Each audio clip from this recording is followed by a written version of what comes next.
Hello and welcome to a new episode of the Game Informer Show podcast. I'm Ben Hansen, joined by a lot of people. Jeff Cork. Hi over there. Best man in the office, Matt Burtz. Hello. Elise Favis. Hey. Matt Miller. Hi there. Ben Reeves. Hello. And technically Leo Vader in the booth. Hey guys. We've assembled the big crew again. This is fun. We did it for Assassin's Creed Odyssey, that tiny game from a couple weeks ago that we're talking about, and now it's Red Dead Redemption 2 time. A lot of people, I'd argue pretty much everybody in the office is playing it. I don't know if anybody has think a lot of slept people are on this playing one it. so I far. think I know one or two people who are. Yeah. Oh, interesting. Point fingers later. But we have a lot to talk about with Red Dead. Spoiler-free discussion of Red Dead. We'll talk mechanics, gameplay, stuff like that, but are we all taking the pact right now? We're not No spoilers. No story Okay. spoilers. There we go. Love it. And then, that's not it for the show. We're also going to talk a little bit about PlayStation Classic. They announced the 20 games in there, and I think people have some opinions on that. Ben Reeves, I'm counting on you. Then after that, hey, Smash Brothers. That game's coming out, man. Can't wait. Can't wait. Very exciting. So we're going to talk about the Direct, all the announcements there. We might talk a little bit about Toby Fox, the creator of Undertale's new game. That should be exciting. And then fun community emails, probably the best ever. And then back half of the show, we talk about Darksiders 3 with David Adams, who's the president of Gunfire Games. He was also the founder and general manager of Vigil back in the day. So it's a fun chat about like the history of the Darksiders franchise from its inception, which he saw all the way through the bizarre, complicated, convoluted layout of THQ Nordic now getting the rights to Darksiders and then contracting with a lot of those original developers to make Darksiders 3. Okay. Does he still seem enthusiastic? Yeah, that's actually the funniest thing is talking to him. You know, he's seen several studios go down. Like he worked for Crytek for a while, which is, traumatic in its own way. Yeah. But he's so lighthearted and just kind of jokey about everything. It's like, that's nice. He has a nice take on the industry despite All right. seeing some real hardships, like seeing his babies auctioned off. Hey, who wants the Darksiders license along with the downfall of THQ? Who's going to go for this? I thought you were talking about his actual babies for a second. Wait, what? Yeah, the interview gets weird and dark. I don't really understand it. But we talk about that Warhammer 40K MMO that Vigil was making that people don't really talk about I forgot anymore. about that. Yeah, exactly. Another We saw game. that. Yeah, another game called Crawler that they were making for 2 months before the closure. I force him to rank all 3 Darksiders games, which is a fun thing to do for somebody trying to promote Darksiders 3, but I think he's brutally honest, which I Really? appreciate. All Yeah, right. it's fun. Also, I really appreciate talking to him about God of War. Just about playing that game earlier the year when you're making a game that's roughly in that wheelhouse just to play that crazy production and crap your pants a little bit. So Sure. it's a fun chat. Hey, you guys know what's coming up on Saturday? Starting at 8 a.m., Leo, right? That's right. Life. Extra Life! Miller, what is Extra Life? Extra Life is going to be great because we're doing all this awesome stuff for kids Yeah. who are here in the Twin Cities. Raising money. For listening to this podcast or watching it before Saturday, be sure to go to GameInformer.com or just our Twitch or YouTube channel. We'll be streaming for 25 hours straight, raising money for Gillette Children's Specialty Healthcare in St. Paul, Minnesota. And we're going to be playing a ton of wacky games. We're going to be torturing ourselves in a variety of fun ways. We have the equivalent of a dunk tank this year, which is going to be very exciting. Pie throwing, hair cutting, bug eating. More than just Leo, right, Leo? I hope so. Okay. Will there be hair eating? Hair eating guaranteed, and it really weirds out Brian Shea, so please let's donate to make him eat hair. His own. Yeah, anything that we can make that happen there. But then in addition to playing games, which we'll be doing for 25 hours straight, a lot of fun stuff in there. But every half an hour we have auctions. And we're very excited about the auctions this year. There's a We ton got a bunch of of good cool stuff. Yeah. Here's an example. And we'll have a post on the site breaking down when this stuff is happening if you just want to tune in just for one auction, because there might be super fans out there that are interested. But starting with the worst one, we're going to have a Dan Tack bundle. If you're a Dan Tack super fan, which a lot of you out there watching or listening to this podcast claim to be, tune in and win this Dan Tack bundle. Reeves, it's going to be out of this world. You're telling Reeves to tune in at that Yes, moment. as the biggest Dan Tack fan. Is it him in a sack and then you throw it in a lake? We also have stuff from Valve, like a cool Valve goodie pack where this is so specific, and this is the smallest item, but like Serial going to Valve got like a sweet gel pen, a sweet Valve pen. Really? It's like, where else are you going to get that? I love that kind of crap. But we're only getting bigger and better because we also have a huge poster for Last of Us Part 2 signed by all of Naughty Dog, like the Last of Us Wow, team. that's nice. Super exciting. Treyarch signed a ton of posters for us. So if you're a fan of Call of Duty or Black Ops 4, Blackout or Zombies Mode in particular, definitely check that out. We have more visual stuff. Miller, you want to filibuster while I go get this stuff? Yeah, I mean, I think that one of the awesome things about Extra Life is that we have a blast with the presentation and with the marathon and playing a bunch of games and doing a bunch of goofy stuff. But like, it's a super, super awesome good cause. Gillette Children's Specialty Healthcare really is like a world-class clinic for for kids. I mean, there are patients that they bring in from around the whole world come to this place, and they need support because the kind of work that they do is sort of lifelong care for really complicated neurological issues and skeletal issues and trauma issues. And so the money that you're donating, in many cases to get really awesome stuff, is also going to something that is a very, very worthwhile cause. Absolutely. There's going to be no better way to spend money to get cool stuff and then also feel good about it at the same time. Absolutely. We have so many great things. Like if you're a Game Informer fan, we're going to be auctioning off t-shirts, handmade Game Informer hats, posters signed by us, like basically a lot of the greatest posters from the last 5 years, including going back to like we have posters of the 200th issue, like the white ones with like Mario and Zelda and Tetris and stuff, those are like cool. really cool, rare stuff. So if you're a Game Informer fan, you want some cool posters, that's great. But if you're watching the video version, you can see this. Audio listeners, what we have, this is from ThinkGeek. It is a replica of the bow from Breath of the Wild. We're going to bundle this along with our sweet Breath of the Wild poster. We'll sign it if you want us to. Other Zelda goodies. But hang on, that's not all. The person who wins this actually gets to come out to Minnesota and mount it on my wall. So that's No, it needs to go in a case because it's breakable. that's true, yeah. Okay, look at this. I'm very excited about this. We have a blown-up version of the Game Informer poster. Leo, I don't know if this is a better shot. From God of War, signed by Sony Santa Monica. That's sweet. Choice. What's that? I said that's a choice. That's such a You're just great kind of cover. angling it.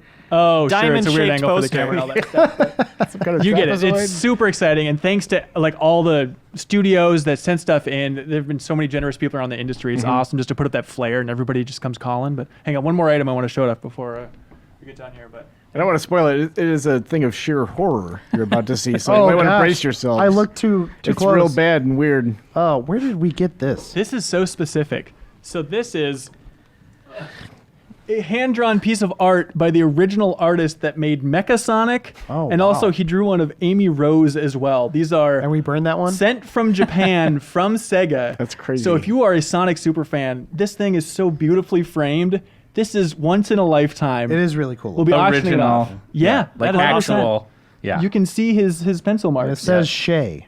Japanese. Japanese. Yeah. We're gonna have a mystery bidder in Brian Shea. Yeah, it's going to be perfect. So again, GameInformer.com on Saturday, November 3rd, starting at 8 a.m., going for 25 hours. Tune in at any point. You will see something weird, and you have a chance to win something incredible. Also, if you donate any amount, you're in the running for a game code that we'll just ship out to you from some big games, the big Square games. Jackbox, because we're going to be playing a hell of a lot of that, right, Jeff Cork? It's true. Okay, it's going to be very exciting. Better be. Okay, what are you looking forward to this year, Cork?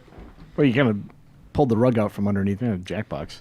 That What is- Jackbox game are you most excited for? I am excited for Madverse City. Oh. Do you want to try the nice variant I told you about? Absolutely. Where you only... was it the first Compliment? line is the accidental insult, and then the others are recovering by apologizing for what you just said? Pretty much. I love it. That sounds That's really fun. good. So yep, GameInformer.com. This weekend should be fun. Okay, for now, Red Dead Redemption 2. Okay, Bertz, you have beat it, right? Yes. And you're still playing it? You can't stop? Can't stop. Okay, how many hours are you at, do you think? I don't know. Okay. It's just I leave work and I boot it up, and then I fall asleep and I come back to work and boot it up. Is it pure love, or what are you doing here? No, You're trying yeah, to- I'm just... There's little pockets of the map I haven't uncovered yet, and I'm finding the weird stories that are... I found this weird cave that has something that I think a lot of people should see. I don't want to spoil it. Okay. It's weird, but there's a rock formation up north that looks like there might be a little door in there, and there is. And By God, there is. go in there and look. Okay, trying to just set the scene here a little bit. So, Cork, where are you at? How much have you played? I think I'm 30-something% in. Oh, wow. Okay, that's great. Leo Yeah. in the booth, what about you? Like 40%? Wow, I mean, Elise? 41. Yeah, 30-something%. I'm just at chapter 4 now. Oh, so, geez. Okay. yeah. Miller? About 20%. Okay. Reeves? 101%. Wow, Benjamin I Reeves, did it. ladies You and did it, gentlemen, Ben. really did it. Yeah. No, I'm closer to 10%. Okay, yeah, I think got it's the around full there. spread here. I'm like towards the end of chapter 2, maybe like 5 or 6 hours, something like that. I'm having a tough time putting my finger on this game and how I feel about it. Is anybody else in the same wheelhouse, or is everybody just a mad love affair with this thing? I would say I don't feel like I'm having trouble understanding what I like and don't like about it, but I do have mixed feelings about it, I would say. Yeah? How so? Well, at the point that I'm at in the game, which I should caveat by saying that I am only at somewhere between like 12 and 15 hours in, which is really kind of like you're just done with the tutorial. Right, but if you say that's basically. not enough time for you to like understand what a game is and like enjoy it, like if a game doesn't let you enjoy it by 10 hours in, that's kind of messed up. Well, so here's the thing. I am enjoying it, but there's things about the game where, and I don't think I've ever had this experience with a game before, where some of the things that make it magnificent and impressive are also the things that are holding me back from enjoying it in certain moments. Totally. Where there's things that are like little, they're mostly little things. They're things like there's a lot of detail in how much control I have over my character. And so I'll get back into a certain situation and I won't know how to control my character because it's been so long since I've had to do that thing. Right. That they've only showed me once. And it's just been a wave of tutorials that you forget pretty quickly. Or I'll go into camp, and there's this beautiful thing about going into camp where it's very slow paced, and it makes you feel like, oh, this is kind of your home, and it's very quiet, and you can sit with your friends and have coffee and look at the sunrise and all that kind of stuff. But it's also really slow, and I just want to go get my bowl of stew and get out of Dodge, and I can't. It feels tedious in a lot of ways, which we Yeah. should let people who like the game a lot more speak pretty soon. But like, there's moments where you're just like pressing and holding a button, watching people walk across the country. Yeah. Or like moments where you're like, I should loot all these bodies because I want all this stuff. But like doing that it feels like 10 minutes. To, I think like, you get just all need the to stuff out of it. change the internal tempo you have for Yeah. this game. I wish there was a Totally. screen at the start of the Totally. game that just says, take your time, breathe it in. Because if you're Yeah. going in with anything but that attitude, it's going to feel so bizarre. Yeah. And I don't even think Take a that I couple don't shots of like it, whiskey. right? It's just that, like, I at this point in the equation, I feel like I have mixed feelings about it. Yeah. Yeah. I'm not in that boat. I love it so far. I've enjoyed every moment of it actually, but I think that's because I've always been someone who enjoys slow-paced stuff, slow-paced entertainment and things like that. Yeah, you're so- roommates with JV. Yeah, that's why, yeah. No. So I'm enjoying the slow burn, and even the things that other people are seeing as tedious, I see more as like forcing me to kind of enjoy these small moments. Totally. Dakota might be barking up the same tree a little bit, a little twist here. But Dakota writes in, by the way, we're treating this like a little Game Club light. So we have some emails from the community, which is great. Thanks to everybody that wrote into Whole state podcast@gameformer.com. of Dakota. That's it. The state of Dakota, Mrs. North Dakota writes in and says, hey, Ben and GI folks. This is Dakota now writing in from Dayton, Ohio. That's confusing. I want to start by saying that this game is incredible. Like, they can't stress that enough. It's absolutely amazing. But the big emphasis Rockstar seems to have put on realism is fine, but it can be infuriating at times. Arthur and his horse have realistic motions, which is cool until you realize how people move slower in real life than in video games. Searching houses or camps for loot takes a lot longer compared to other games due to the insistence on realistic movements. While I appreciate the level of detail put in the game, at times it's frustrating. If I wanted to slowly open multiple drawers just to find one thing, I'd go in my kitchen, Jeff Cork. Oh. As of right now, I've apparently completed about 19% of the game, which surprised me because I felt like I wasn't really accomplishing anything that entire time. I can't remember who it was, but a developer on the show once said, to paraphrase, it's not about the money cost, it's the time cost. And this game just feels like it's taking a lot of my time. That seems to be the overall sentiment. A lot of people appreciate the hell out of the game, but are just flummoxed by how slow it is. So Jeremiah Marshall from Austin, Texas says, hey, for many people, it seems realism is the... Oh boy, for many people, it seems realism is only the bandana pulled up around the face of the game, hiding the boring Wild West horse riding simulation underneath. If you can wrap your minds around that one. My question to y'all is this: how much realism is too much? We generally play games to escape realism, but we also want to experience stories from bygone ages as they would have been. What would Rockstar have to have put in the game to make you think that they went overboard with the adherence to realism? He brings up urinating as an example. It's like, it seems like the game isn't too far away from like, yeah, here's a bladder meter as well, and just you're gonna take your time out in the woods every couple hours. There is urination in the game, without spoiling anything. Oh, you're right. There is. Yeah, shocking first-person urination, Yes. which Yeah. they drive. It's like, without revealing details of that was an interesting beat where it's like the game forces your change of camera perspective. It's Yeah. pretty rare that, like, Yeah. for a storytelling reason, a game will do that. But And I no I matter liked how that, much yeah. you move that right stick, you can't crane your neck enough to get to the good stuff. the little Morgan, Come on. little Tennessee Walker. I feel like the conversation surrounding like too much realism or, where it is on that spectrum is just so subjective, know, and it depends how you're going into the game. Like you said, like what your kind of internal focus or whatever would be. Yeah.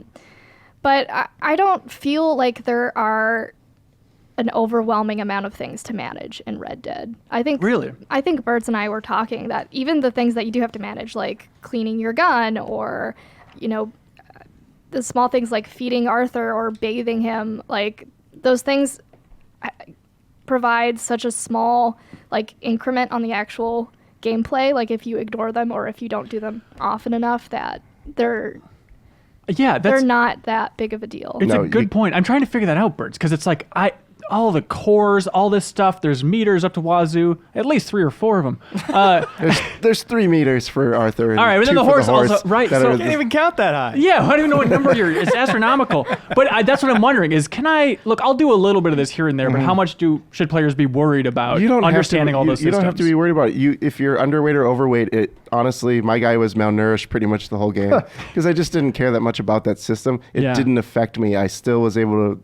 I didn't feel like my health was draining precipitously during gunfights. I make sure you brush your horse when that little. It's not really well communicated in the game, but you're gonna see this red brush icon go over his health. Okay. That just means stop for a second. You don't even need to stop at that second. When you get off your horse, just hit the brush thing. It's run 1 through second. Run through the water. That will clean it off too. Yeah, it's a fun time. Yeah. Even my Arthur was getting a little bit too dirty. I'm like, I don't know where to go. Eventually, I found a bath, but it's like, oh yeah, just go splash around in a river for a while. I guess that'll take care of it. And I didn't really even care about that. Who cares if my guy's dirty? I've killed 1,000 people since the last time I was in camp. That's what I'm worried about. I just noticed that people make comments about it, yeah, but I for sure. haven't noticed anything. Gun further. cleaning's once every 4 hours, maybe I did it. I'm trying to think of another game series where the sequel has gotten more realistic. It seems like for every series, it's always the opposite, right? Where it's like, we want to make things more and more convenient for players. Think of Dead Rising or something like that, where it's like, all right, let's just get faster, get people moving. Can you guys think of anything like that? Maybe just like a racing game or something. Okay, sure. But yeah, in terms of what you're sports talking games. about, I don't think so. Yeah, maybe sports games. The Metro games, they added, the second Metro game added, easier way to play, but there were more realistic flourishes that they added. Yeah, but it seems like some people were like, oh, Last Light's a watered down version of 2033. There's definitely that crowd out there. So yeah, that's close, I guess, in some systems. But that's the crazy thing is just trying to think about, I love State of Decay, 1 specifically. I should play more of 2. But it's like, why do I feel annoyed by Red Dead and kind of the simmy aspects of this compared to State of Decay? And I think, touching on what Miller mentioned a little bit earlier, I think I just feel this overall lack of control. And that's the one thing I want from video games. I don't care if it's challenging. I just want to understand it and have a sense of control. But when I'm just riding my horse, having a fine time, and then he bumps into somebody and now I'm being wanted, it's like, I don't know what's going on. Or I'm running out of town and there's a little bit of a slope and I take my horse on it. All of a sudden, the horse goes ass over tea kettle, and then it's just whinnying, and there's a big prompt to kill my horse. What the hell? I literally yelled, what the fuck out loud? It's so brutal. Yeah. And I just feel like these things just happen to you, and I'm not having fun with those systems I had yet. a very similar moment where I was like, this guy was like, hey, help, I'm dying. Please take me into town and take me to a doctor. I'm like, all right, I'm going to be a good guy. Got on my horse. I'm running into town. I had the cinematic camera on because, that's cool. Ooh, and nice. I'm 2 blocks from the doctor's office, and this horse comes out from out of nowhere, and I run into this horse. Me and the guy go flying over our horse's head, and the guy dies in the process. Yeah. I'm like, what? Damn it! And I couldn't have done anything to avoid this horse. And then the guy's like, hey, you just hit my horse, and he calls the police, and now my wanted meter goes off, and it's I was just trying to save this guy's life. And on one level, it's I can appreciate there's systems interacting. It's kind of funny. I'm that's a solid story. I like But that. That's also it's the balance of the story generators, for sure. It rubs me the wrong way. It's why would that guy be so pissed at me for running into him that he calls the police immediately? That rubbed me the wrong way. And then it's just I'm just trying to have a fun time, and I don't think I'm having fun. Miller, you said something interesting in the office the other day about I don't think this game cares whether or not you're having fun, which is such a beautiful way to summarize Red Dead. Yeah, I feel like I don't want to come down too negative on it. Almost every moment I'm playing Red Dead Redemption 2, I feel like it's on a whole other tier from almost any other game I've played 100%. in terms of complexity, detail, beauty, sophistication in writing and art and all this stuff. It's awesome. And yet there's something that it just isn't always clicking for me of enjoying myself. Yes. There's times that and that crosses a lot of thresholds. Some of it's stuff like what you were describing, where it's like, wow, that is really impressive that there's all these interacting systems that go together. But that wasn't really fun when, like, I accidentally killed a dog by riding over him with his horse. Like, that just, I don't feel good about that. I don't enjoy that. Yeah. And so, it doesn't totally work for me in those moments. And so I'm constantly, like, in this sense of, like, ambivalence about the game. I think the horse thing, though, and not to be a jerk, but, like, there's a lesson to be had, which is, like, don't go full gallop into town. Be careful, yeah. Think about you're on this massive horse that weighs probably 1,000+ pounds, and just, like, don't be a complete maniac. Which is not to say that you did that with the dog, but I'm like, if I'm going at a reasonable clip, things are getting out of the way for me. I'm not running over dogs and knocking people off of their horses by slamming into them. And you can yell at them. This is the true parent coming out in court. Now, but Cool. there's a dissonance there, though, for me, because, like, at the same time, the game tells me, go into this town and kill 45 people, and then your life moves forward past that, right? That's a place that it doesn't care about the way that things actually are in the world, and other times it cares deeply about, like, I don't know, how I walk when I'm in a bar and how fast I can move. And so there's, like, that tension, it gets to me a little bit sometimes, because, like, sometimes the game feels like it really wants to be super realistic, and at other times it doesn't. To me, it's more about the cowboy fantasy than it is about the cowboy reality. And in certain aspects of how it works with the eating system, where I'm inclined to smoke a cigarette after a gunfight to get my Deadeye back up. Right. I think that's awesome. I think camping, cooking, making a pot of coffee in the morning, spending a ton of time hunting, that's all the fantasy of being a cowboy. And that Sure. includes killing hundreds of people Right. for Yeah. fun. Did it Like a take real while cowboy. to get to that point, Leo? I know you're a systems boy and a stealth boy, but did it Right. take a while just to, like, slow your tempo down to really savor that stuff? It kind of did. I was definitely lukewarm on it the first few hours. I normally play games when I'm in a Discord with my friends, just hanging out, but that doesn't work with this game at all. I get almost nothing out of it if I do that. I've got to put the Turtle Beaches on and just commit. I didn't even know you couldn't run in your camp until like 5 hours in because I never tried. I love just Oh, that's walking interesting. around, picking up a bowl of Interesting. stew, sitting down by the fire, Yeah. sipping it bit by bit. Love that. Speaking, Leo, of turtles, Corey Doiron writes in a game full of graphic violence, foul language, and racial slurs and profanity. Oh, and racial slurs. The profanity filters prevented me from naming my horse Turd. Interesting. Yeah, pretty good. interesting. Well, they hadn't invented Turd? turds back then. That's true. It was pre-Turd era. I named my horse Fortnite. That's It died. It ran into a train and died. Getting to something that Miller was A talking a train little called bit. Red Dead? Mitch in Houston writes in and says, hey, is anyone else on the team frustrated with how bounties work in Red Dead Redemption 2? Specifically, if you get robbed or shot at and you kill in self-defense, you're suddenly wanted for murder? I love how the game strives for realism, but some of the random crimes lose their meaning if you can't fight back at all. I had weird stuff like that a little bit, where, for example, I was like crossing a bridge in one of the towns, and there was just a prompt that showed up on the screen. It said, jump to horse. I was like, what the hell? So I Sounds pressed good. it, of course, and jumped across the bridge to somebody else riding their horse, knocked him off of the horse. And I was so hell-bent on not getting a bounty. Yeah. It's like, all right, I'm not shooting back because I don't want any trouble here. He's firing his shotgun into me, and I'm just refusing to shoot back because I'm so scared of the bounty system. Yeah. And then, like, the sheriff runs out, shoots him dead, but then somehow that commotion in town, like, made it so that the mission in that town wasn't available anymore. That's the one that's really annoying, that you have to be careful. Like when you're going into a mission, just avoid people and get to that mission marker. Like it's really infuriating when something runs into you when you're just trying to get to that mission, because you're like, well, now I gotta either lose the bounty or pay the bounty, which I never paid a bounty. You don't Really? pay a bounty. You're an outlaw. Okay, that. so what? It was just F astronomical for you then throughout the entire Oh, game? thousands of dollars in every part Everywhere of town. you went. But like that doesn't prevent you from going into town and doing everything. It's just like once you do something, then they're back and they're coming at you again. That sucks. I feel like I need a clean slate in this game. And then what was brutal, I remember you talked about yesterday, Jeff Cork, just that, then on some missions, your bounty will just go up astronomically. And it's like, oh, so if I have my handkerchief over my face at all times, will I not get that bounty for doing missions? Well, people are going to be like, what the hell's wrong with this dude when you're walking around with a mask? Like, they're going to be intimidated and scared of you immediately. So you can't just wear a mask and walk into the store and go, I'll take a can of peaches. You know, like, it doesn't Right, work but just like that. whenever I'm doing a story mission, put the mask on. Is that the general tip? You'll Whenever still you- get a bounty sometimes. Yeah. But also, really? you just do more missions. You do more heists. You get more money. You pay off the bounty. I've paid off every bounty I've had. I've got 0 bounty across every Yeah, bounty. squeaky same boy. here. I've had no trouble paying off bounties. I like the bounty. Well, I don't like it when it interrupts you when you're going to do a mission because you had an objective in mind and then it gets railroaded.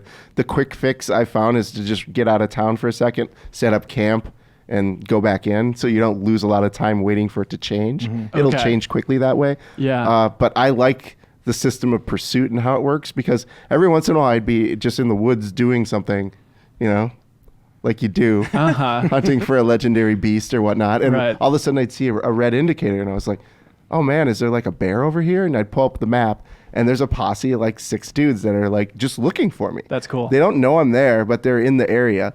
So sometimes I would just like dip down a ravine so like they couldn't see me and they'd go past. Other times I would like shoot my gun in the air, go into a cabin and have them filter in and just shotgun blast their heads off. You know, like it was an interesting emergent device for just general random gameplay in the open Right, world right. that I really enjoyed. Cork, how you doing with the morality? It's interesting because unlike the first Red Dead Redemption, where you've got John Marston, who's kind of at the point of his career where he's a reformed outlaw, Arthur is like in the middle of it. So like I am in the mindset where it's like I want to help everyone and do good guy stuff. Then you go on a mission with somebody and they're like, all right, let's do this. And you walk into town and then just one of your fellow gang members is like, all right, this is the part where we kill everybody. And you're like, wait, what? Okay, Yeah. I guess we're doing that. No Russian. Yeah, yeah, exactly. So, but that's just to the service of the story that they're telling more than anything else. Yeah. But it is a little jarring for me because I'm like going out of my way and being, helping everyone that I see and making all the good guy decisions. But then the story is pushing me in a different direction, which But I kind of like, without revealing anything about the story, at least in the beginning, I like that Arthur is sometimes frustrated by his Yeah, gang for members. sure. And I like that the gang overall is set up as like, they're not an evil gang. Yeah, They're like- they have a philosophical set of Yeah. guidelines that they try to adhere to. Yeah. They look out for each other. Yeah. Right. Really. I think they do have things that they look out for. I'll go on the record saying that all these people are evil. You're I so mean, uptight, Miller. Oh, just come lighten on, just up, they dude. killed a person. I mean, I actually find that one of the things that again that I constantly have attention about in the game is that like there's times that I'm really actively like my character is so despicable at times and is doing such terrible things to people that it really makes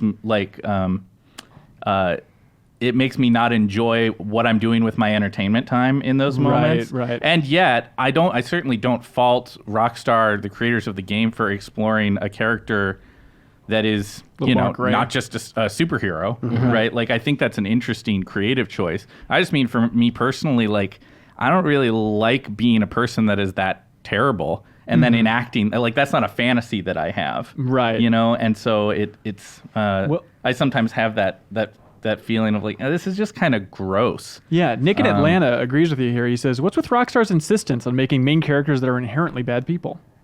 Gameplay. I think they need to line that up in some way because these games, turns out people want to do horrible things and they Yeah. don't want to have it be too much of a discrepancy there, I guess. Yeah.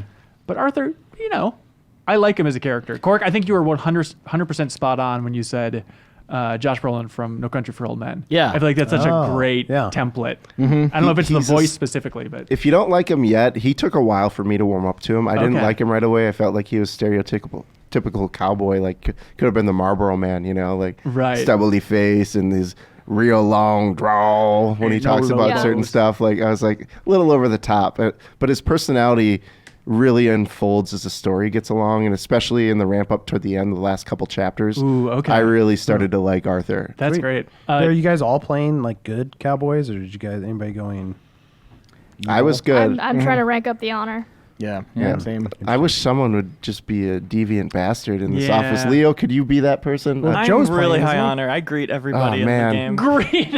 I do Any help, greet man? everybody. there are 4 different endings to Arthur's character arc. Yeah. Okay, so Travis from McKinney, Texas is asking exactly that. Like, if it does matter, the morality. Yes, it plays into. It's one of the parts that matters in determining your ending. Okay, That's gotcha. Yeah, that's fun stuff overall. Okay, let's dive into some random stuff here. Joseph from Davis, California says, "Hey, I've been slowly making my way through Red Dead, and I'm loving every minute of it. One thing I wanted to ask you guys about is the first-person view. Do you guys use it? What do you think? I've only been using it only occasionally because I find it increases the difficulty significantly. Oh, really? But I'm amazed at how different and more intense the game can feel when you're in first person. The first time I tried it out, I was hunting and tracking a bear. It saw me before I saw it. I still don't know if my heart has fully recovered from pounding that quickly. I just use it as like a little experiment to see how's this going to look. It's like a reverse Elder Scrolls for me, where it's like, oh, these animations aren't a complete embarrassment. I don't mind looking at Arthur. Yeah. Yeah. Yeah. Yeah, if I want like a closer look at something, sometimes I'll switch to first person. But other than that, Yeah. I tend to always use it actually in one particular instance, and that's when I'm scavenging. Because the camera is really finicky about what you're targeting when there's multiple things in one tight space. It's even in camp by Arthur's bed. If you want to look at the photograph that's right next to the bed, or you want to sit, or you Yeah. want to do the wardrobe, like it's really finicky. If you're in first person, it's easier to direct it to what you want it to do. Okay. So I got in the habit every time I went into a cabin, switching to first person. Gotcha. Mitchell has a similar thought, saying, "Hello, recently got Red Dead 2. I've been enjoying it. However, the main complaint about the game so far is the abysmal controls. Everything feels awkward and clunky. It feels like a majority of the time I'm fighting the game more than anything just to interact with the world." I've seen some complaints about this. Cork, do you have strong thoughts on this? I'm fine with it. Well, I'm a weirdo. I like pushing X and tapping it to run. I've I never think minded it's- that. Really? Yeah. No, I think it's like, at least it gives me something to do while I'm sprinting. Yeah. Like I enjoyed it in Bully, and you know, You like tap games? Is that what you're saying? I like to tap stuff. Oh, I so many say. of those bad games. I agree. I like that part just fine. It makes me feel a little bit more engaged with the simplicity of just moving across a play space. I haven't yet warmed to the action controls. I feel like there's times when I think this might be part and parcel of like just being early on in the game. But I'm not quite ready to excuse it because I feel like there's times that I'm really getting ramped up in cinematic moments towards a big action scene, and then I get into the action scene and things really fall apart quickly because like things about the movement and the shooting feel stiff to me. Like specifically, what are you talking about? Well, like just getting into like a big fight in town and when I'm shooting at people with my guns and stuff like that. I don't love it yet. It feels. I use the rifle. Yeah. Excuse me. And something about it, like I'll go to aim and fire, but he's like still cocking the gun or something when I'm Okay. firing. You've got to press R2 again.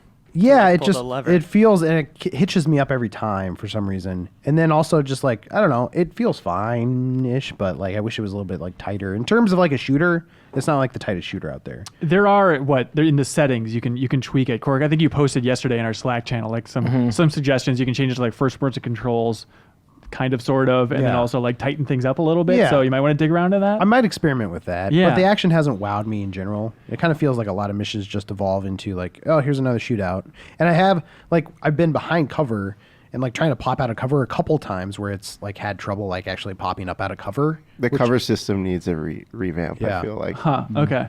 I feel like overall it's tied in the tutorial and just so many prompts. This game has so much to teach you, but just feels like that controller is bursting at the seams. At a certain point, it's like Rockstar just needs to make a VR game or something because like these are too detailed, so intricate. Yeah. There's so many different things. I cannot possibly remember everything, and the controller is just bleeding.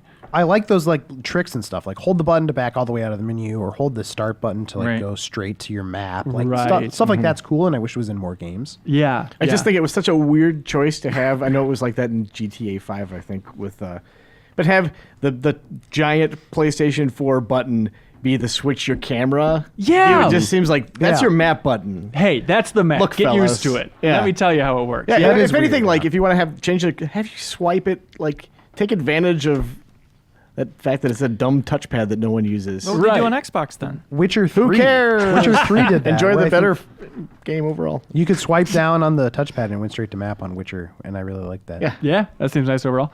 Let's see. Sean Studstill has an interesting take, saying, "Hello, podcast. First of all, I can't help but feel like there is little in terms of gameplay focus, rewards, and progression systems in the game.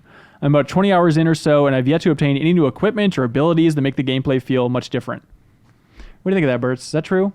Well, this is a really hard thing to talk about because some of the reason that you're not feeling like it's a proper progression system is because of narrative reasons that I can't get into. Sure. There's things that happen that impact those systems that Okay. That's enough said. Yeah. I don't want to know more than that. Okay. And also, like, I guess the camp is kind of the definition of having something slowly progress, but maybe that doesn't impact gameplay as much as Sean would like here.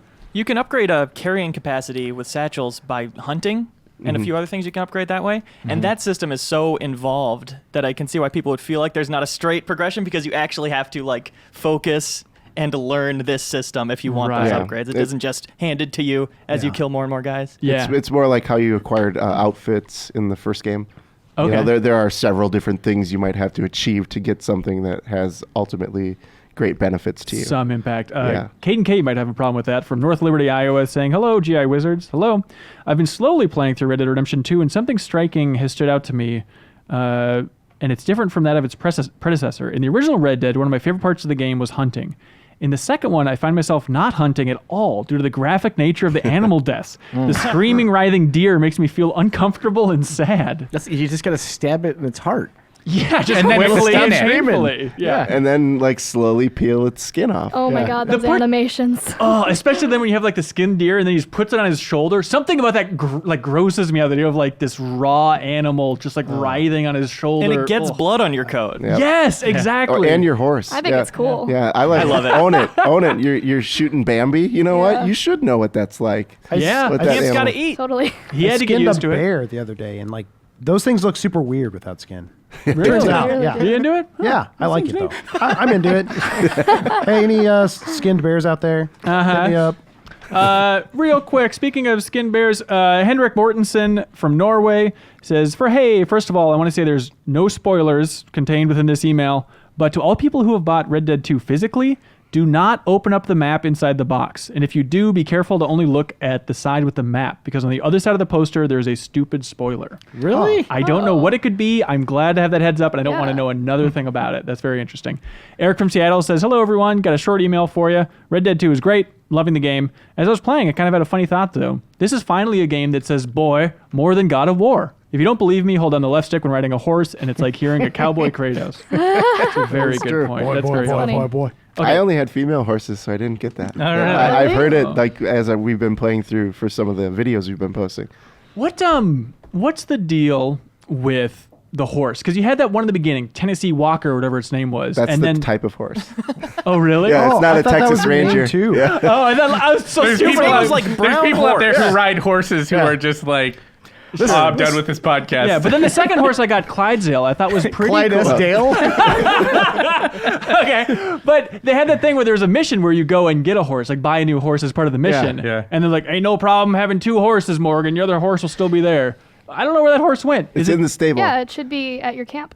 Well, it's Wait. it'll be at your camp after you improve the horse Oh, area. when See- you have the hitching stuff. Yeah. I Oh, told okay. Bert's about this the other day. I ran into a thing where, depending on the order that you run through the initial slate of missions that are available at camp and Yeah. nearby, you cannot get to that for a really long time. To Really? that mission, yeah, like just if you just happen to not do that mission. I was at the 10 or 11 hour mark before I did it, and because of that, I couldn't change my horse. It won't let you, unless I missed something. It did not seem like I could change my saddle to a new horse until I did that mission, nor could, and the stables wouldn't appear on the map. There was no way to go buy a new horse. And so I started getting to the point where it's like, okay, I've found these other horses and I like them and I'd like to use them, but I can't. Just because like it had sort of gated that away until I had done the mission. And then, all that stuff just opens up once you do the thing. Yeah, for sure. Okay, getting specific here. Dalen Briggs says, "Hello, crew. This is Dalen from Clinton, Iowa. Hello. Did you write in? Anyways, it says, hey, is anyone else bothered by all the stores using the catalog system? It seemed nice at first having a larger stock supply, but I was really disappointed when I got to larger cities to find that they all had the exact same things as the smaller stores. The game shows you everything you can buy right away. Also, have you looked into the entertainment/shows? Some of them are a bit lame, but others are surprisingly entertaining. Specifically, the St. Denis or St. Denis shows. Saint Yeah, Denis. the Saint Denis one Denis. is. There's 2 vaudeville theaters in Saint Denis. Yeah. Oh, really? Yeah, Let's check I that went out. to see a show. It's fun. Yep. It is a fun? Yeah, okay. it I is. went to like Is one. Ricky Gervais there? Cat Williams. Howdy. He's just got a tight black suit. I saw one where it's just like a little slideshow presentation. It was like an Aesop fable or something. Yeah, I saw that one too. That one there's actual like theatrical stuff. Oh, okay. Yeah, That's like- cool. That fable is funny because there are like grown men who are really into it. Like laughing their ass off. I Yeah. remember that. Yeah, for Ha sure. ha! The one about the bear? Is that Yeah, the one you're talking they about? are loving it. I saw that one. ran fast, all right. Shooting the gun in the air. But the part about the stores, that was one of those like jaw-dropping moments, is just going through that catalog and be like, what is this UI? Like, this is so, just this system alone is just nuts. Just going through a store, that's like more detailed than the average game out Yeah. there. Like I think Yet think somebody it's found a great. way to complain about it. That is true, yeah. with the catalog, I found something if you're really into playing dress up with Arthur. Yeah. If you pick a random hat, and then I think if you hold down if you press X, it'll show you all the hats in the character like in-game model. So rather than like looking at some kind of line illustration of all these hats that kind of blur Yeah. together, you can actually see what they look like. And do Oh, that with all nice. the Yeah, pieces of that's what clothing. I've been doing. Yeah. Like even with the outfits and Yep. stuff too, you can just place everything on Arthur and Gotcha. test stuff out. He's generally right in with the guns. You can see all the types of guns at all the stores, and the general stores have all the same stuff. But the tailor has way more clothes than the general store, so there is some stuff that you'll get to later in the game where when you want to get a top hat and a fluffy ascot. and- Are there bait shops, or do you just buy that at There is a general bait store? shop. Yeah, it's up in the La Grasse region by the lake. Okay, interesting. Riley from Issaquah, Washington says, hello, crew. What are your thoughts on the less than stellar reception of Red Dead 2 from the fans? The user score on the Metacritic is noticeably low, especially compared to Rockstar's other games. It's at about a 75 on like the Oh, PS4 wow. version. But just thinking, like, what do you think about the fan reception so far to this game? I don't know. I don't know. I can't quantify those things because people like some of those reviews are because it's not on PC. You know, Right, right. that is not an actual metric that means anything in the world, Yeah. unfortunately, because people use it for hate campaigns and they use it to like bring attention to the fact that they're upset about something. So true. I don't know what that means. I think there's a healthy dialogue around the game. Totally. There's yeah. a lot of people that love the game and there's people that have some problems with it, but like that's most games. I mean, like, Yeah, exactly. Yeah, but I think more than just reading like the emails that were sent in, which, a couple dozen or something, it seems like a lot of people love it. A lot of people are still trying to process their feelings on it. I think that's the overwhelming sentiment just from the vibe on Twitter and stuff, is people just chewing on this thing for a while, other than being just amazed by the production of it, just jaw-dropping Yeah. production. But then beyond that, it's a thinker. Yeah, I think a lot of people are kind of struggling to figure out how they feel about the realism and even just the way it kind of breaks out of the kind of more typical open world mold. Totally. It does things kind of in a more peculiar and slow-paced way that you kind of have to take some time to wrap your head around. So for an action game, that's a different pace. Yeah. I told one of my friends that there's a difference between like recognizing the sophistication of this game and liking or not liking the game, right? Like, I don't think you can play this game and decide that it's a bad game. No. It's not that. No. Like, it's not even remotely that. It is one of the most sophisticated pieces of interactive entertainment that anybody has ever put out. Yeah, and profitable. Objectively, I think it is Yeah. that, right? Not even like an opinion. Now, whether you like it or not and what they're trying to do with that, that's a whole different ballgame. And we're not always, in the video game sphere, we're not always used to talking in those terms, because even like 5-10 years ago, we were still like, there's a lot of games that you'd come out and the conversation was like, does this game work or not? Right? Like, is it functional? Can you get through it? And do all the bosses work? Right? Like, and this is not a game that's the discussion about it. This is a really, really deep, complex piece of art, and you got to decide if it's something that's worth your time. Totally. And the part that I'm fascinated by is just thinking about the hype and also just kind of like the mass audience hype for this game. Like, I'm trying to think of what an analogy would be from the film industry, but the idea of so many people, millions and millions and millions of people looking forward to this slow, story-focused, kind of immersive simmy type game. I think it's just unprecedented across all of The entertainment. new Avatar movies. Yeah.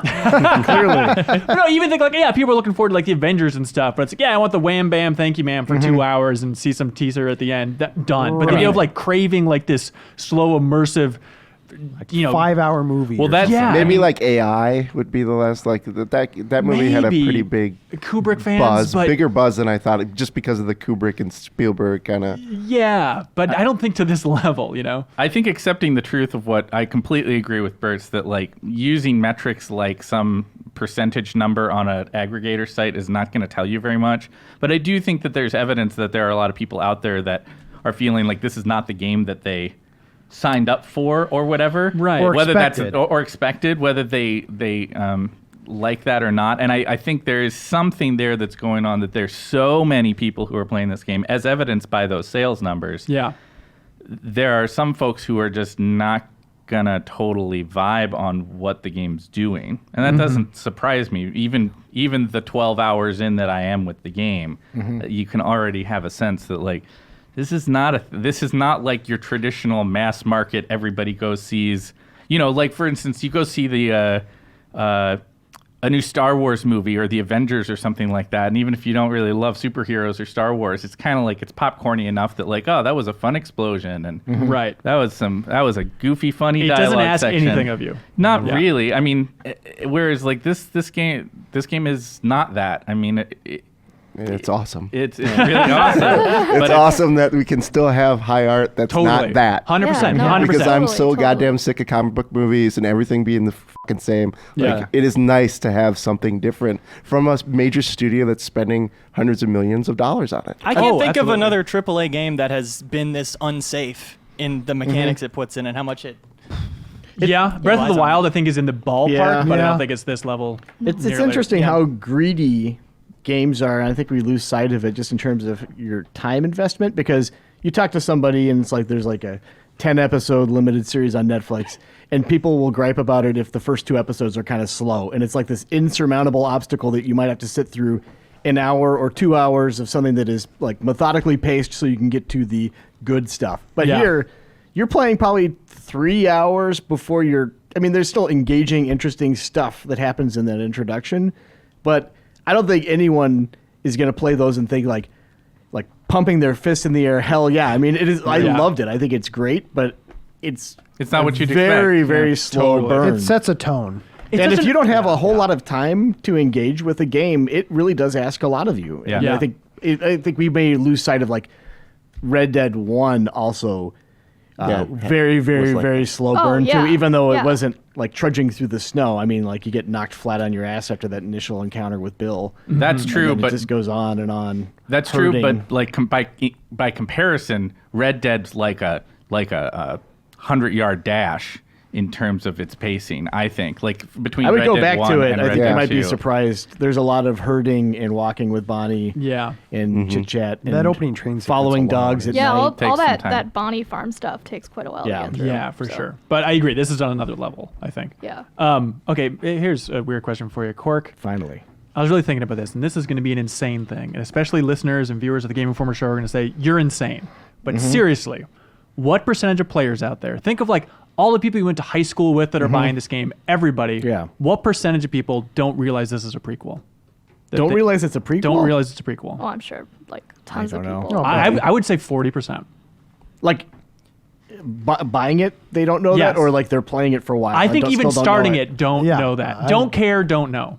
Like I was looking at like the stats for how many finished the first Red Dead on PS3 at least 22% actually beat that game. So I think like even contextually, That's so disappointing. It's the best ending of all time. I know, it's insane though. But I think there's so many people where it's like cowboy game. Oh yeah, I think Yep. that guy was in the first game. I don't care. Moving on. I don't know. I mean, I wonder how many people even like go to the step of like, I know who these characters are. I know what their names are. Exactly. Yeah. Like, I don't think so. just like I think there's a lot of people who play video games out there who are just engaging with them on a different, much more casual level than Oh, yeah. than other people do. Yeah. And that for some of them, it's like, hey, there's that cowboy game. What's it called?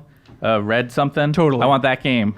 Or And, like, even, They or probably even say like, duh a lot. hey, here, you know. No, I'm not. I'm really not like making fun of these people. I'm saying like some people just are engaging with their entertainment on a much more casual level, and I don't think the idea of like John Marston as a character is even a thing for them. They played a cowboy game like 10 years ago, and then now they're playing a different cowboy game, and I think it's Oh, it's the kind of sequel to that sure. cowboy game. It's that I cowboy don't game, know. and I'm gonna play it. Is this the same cowboy? I don't care. Right. Like, Yeah, I think there's a good chunk of like a big audience that just kind of, like you said, are casually engaging with video games, and it's sometimes easy for us to forget a little bit about that because we're just so ingrained in 100%. this culture.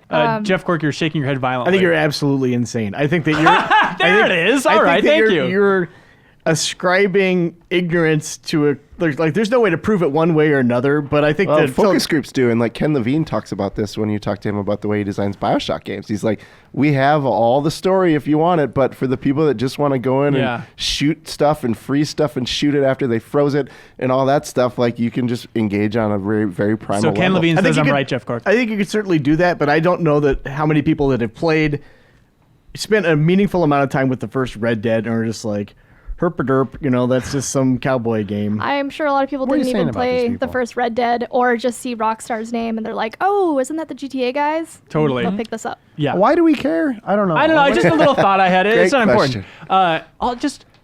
I want to just get out there how nice it is to hear John Marston's voice again. That's like one of my favorite performances Yes. ever from video game. Yes. And I just sit next to him in camp, just like, say another line. Let me hear that voice. Honestly, I'm kind of with you, and I didn't even realize I had that much fondness for it. Yeah. And then, like, when we started interacting with him again, I was like, oh, yeah, it's the same guy. Like, I was like, I know you. I love it too because it's like it's the same guy, and a lot of people really hate him. And Yes. it kind of sucks. And Yep. I love that. And they I make love that. fun of him that he can't swim, which is amazing. They call him dumb all the time. Yeah, It it's like great. recontextualizes who he is in a way that a prequel should to make it interesting. Yeah. 100% is the opposite of Solo in a lot of ways. Yeah. So, in spoiler for the first Red Dead, does he ever say how he got the scars in a Joker-esque style in the first Red Dead? I'm trying to remember. don't think so. I Okay. replayed it this year, and I don't recall Yeah, it. I coming had out. That's recently interesting. replayed it too. Okay, I because I didn't like notice Morgan's that. just quick little one-off line about that in the sequel here. But yeah.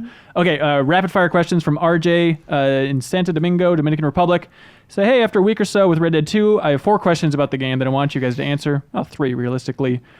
Scale of 1 to 10, how annoyed are you with the minimal amount of fast travel opportunities? Leo, scale of 1 to 10. 2. Cork? 0. I love it. I put it at like I didn't bother me as the story was going on, but now that I'm just jumping around, I kind of wish I had it. Ooh. So I'd maybe be 5-ish. Okay. 4. 7. 9. 3. Have you Really? guys fast Only traveled? 3. No, No. I haven't. I don't even know how. I don't know how either. It's beautiful. It is Oh. so well done. It's great. I love it. Are there more options later in the game?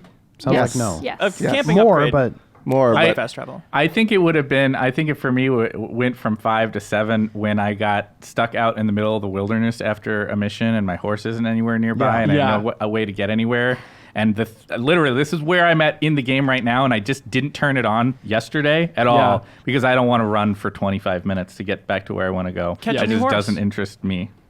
Yeah, you can catch I mean, a horse. sure, I could go try to find a horse somewhere, but like that ticked up my frustration. I had with that happen to me particular as well. I totally very hear you. frustrating. Hey, here's a quick tangent before we get back to the rapid fire things. I forget who tweeted it, but I saw a tweet that I love this weekend saying that it feels like Red Dead 2 and Breath of the Wild are coming from some sort of like alternate dimension where Far Cry 2 was the most influential game instead of Far Cry 3. Huh. It's like it is weird. There's some love that. think piece. There's something about just the Breath of the Wild comparisons. Because Bertz, I know you aren't the biggest fan of Breath of the Wild, but Yeah, not at playing all. so much of this game, I just think like people are annoyed by weapons breaking in Breath of the Wild. Like this game is nothing but just annoying little inconveniences that are just tenfold anything that annoyed me in Breath of the Wild. Anyways, that's I it. agree. Okay, thank you, Leo in the booth. RJ also wants to know what is the probability that you'll finish the main story. Leo. 100%. Wow, I wasn't expecting that from you. All right, Corey. I love the story. It's so integrated in everything you do and how you just walk around the camp and interact with people and you Yeah. split off with Totally. different companions and the pairings all evolve. I think it's so well done. It's so Yeah. integrated into the gameplay. It's perfect. Yeah, 100%. Are we all sitting at 100%? 100%. I'll put I it think at I'm 90. 50-50, honestly. Oh, really? Which adds up to 100%. There we go. He did it. Number 3, what are the odds that Red Dead 2 Online will have a battle royale? Battle Royale. Yeah. They have it in GTA Online, kind of. Right. they? So probably So that's good 60%. for One of the Yeah. adversary modes, yeah. Yeah. Dust some storm. It doesn't matter. Who cares? Yeah, shut up. It is weird. What if, Yeah, can you email this guy back? yeah, hey, Shut RJ, up. I got some thoughts on this. I do like that idea, though, of it's so weird having like the staggered release of the main game and then the online mode. Like, I know it's a can of worms for reviewing, but like, what if Reddit Online comes out and it just is abysmal? Like, in your mind, that doesn't diminish the game at all, right, Birds? It's like, still, you can ignore it. Yeah, well, I mean, we're going to write that up when that's coming out as well. Yeah. I kind of like that they're siloed, to be honest. It's I don't- interesting. Because, like, there's games like Doom, the reboot of Doom, Yeah. I probably would have given that like a 9.5 because I love the single player. But the multiplayer was so crap. And it's such a part of it that I had to evaluate that and put it into the whole package. I don't know. It's a tough thing of what if they staggered it for that Yeah. release? Like, what do we do for reviews? Like, we have to tell people what it is right now. Battlefield 5 is actually doing us a lot of favors. The menu is a 10 out of 10, and that's about all you get at launch of Coming Battlefield 5. soon. I'm really intrigued. Any other stories or any other thoughts anybody wants to get out there about Red Dead 2? Talking to everybody in the world Yeah. is like, it's a revelation. Obviously, no other studio could ever do it, but it adds so much. I'm in love with it. Such a little detail, being able to hail Yeah. people as you walk by. I love it. I love the characters and I love the world. I just love the detail. I'm just enjoying every moment of it. Yeah, it's another level. It is just absurd. It's a once-in-a-generation event now that we get a Rockstar game. So Yeah. I mean, at this point, how long are we going to have to wait for the next thing from them? GTA 6? Ooh, Yeah. boy. Bully 2. 2. obviously. Bully 2, hopefully. Yeah. That would be Yeah. awesome. Hope so. Come on, Kevin. That'd be Maybe, nice. maybe they'll throw Fingers us a crossed. curveball. That'd be fun. Real quick, you guys. PlayStation Classic. Yeah. We're all PlayStation fans, right? Yeah. Yeah. Okay. Seemed like the internet was a little bit pissy this week because PlayStation finally announced the 20 games that were going to be bundled in with the PlayStation Classic. And the problem is, in the vault alone, Game Informer's vault of games, we have 850 PlayStation games. There's a lot of great games to choose from. And trying to boil that down to 20, everyone's going to be heard about The it. problem is they didn't announce the entire list initially because they gave the opportunity for people to speculate on what was going to be on it. And be disappointed when Interesting. It wasn't. They should just ripped off the band-aid They right away. should have announced them Ben all. Reeves marketing advice. I mean, coming yeah. soon on Amazon. I wanted Final Fantasy Tactics. That's not on there. But Oh, that's true. They're probably going to release more of these things. But okay, let's see. What's the way to weigh in on what we think about these options? You guys just want to give like a or a ding or a thumbs up, Oh, thumbs sure. down, Sure. some sort of audible response for the Okay. audio listeners would help. Battle Arena Toshinden. Bing, bing. Jeff Cork likes it. Yeah, that's cool. All right, there we go. Cool Borders 2. A bing, bing. ding. That was one of those games that I loved back in the day. And then in that little montage video, seeing it in action again, that was the biggest PlayStation era wins I had. I'm like, oh boy. that's not going to hold up. Thought I loved it. Destruction Derby. Bing, bing, bing. That's a classic. That's good stuff. That's a great one. I love that there's like early PlayStation era, like some of That's these the thing. early It's like, gems. yeah, this console lasted a while. Yeah. And That- it leans toward the early stuff. See, here, So this is my concern though, right? Like, is there any generation that has aged worse. more poorly than the early PlayStation stuff? No. N64.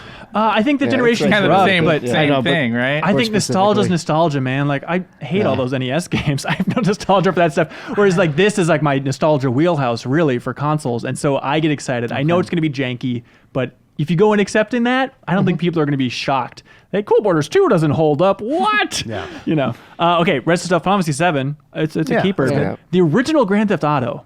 I love that. Yeah. I love I that like threw it it. in there. It's cool. The old Yeah. bait and switch. Yeah, eventually we'll get, was it London 1969 in there? The freaky, weird offshoots.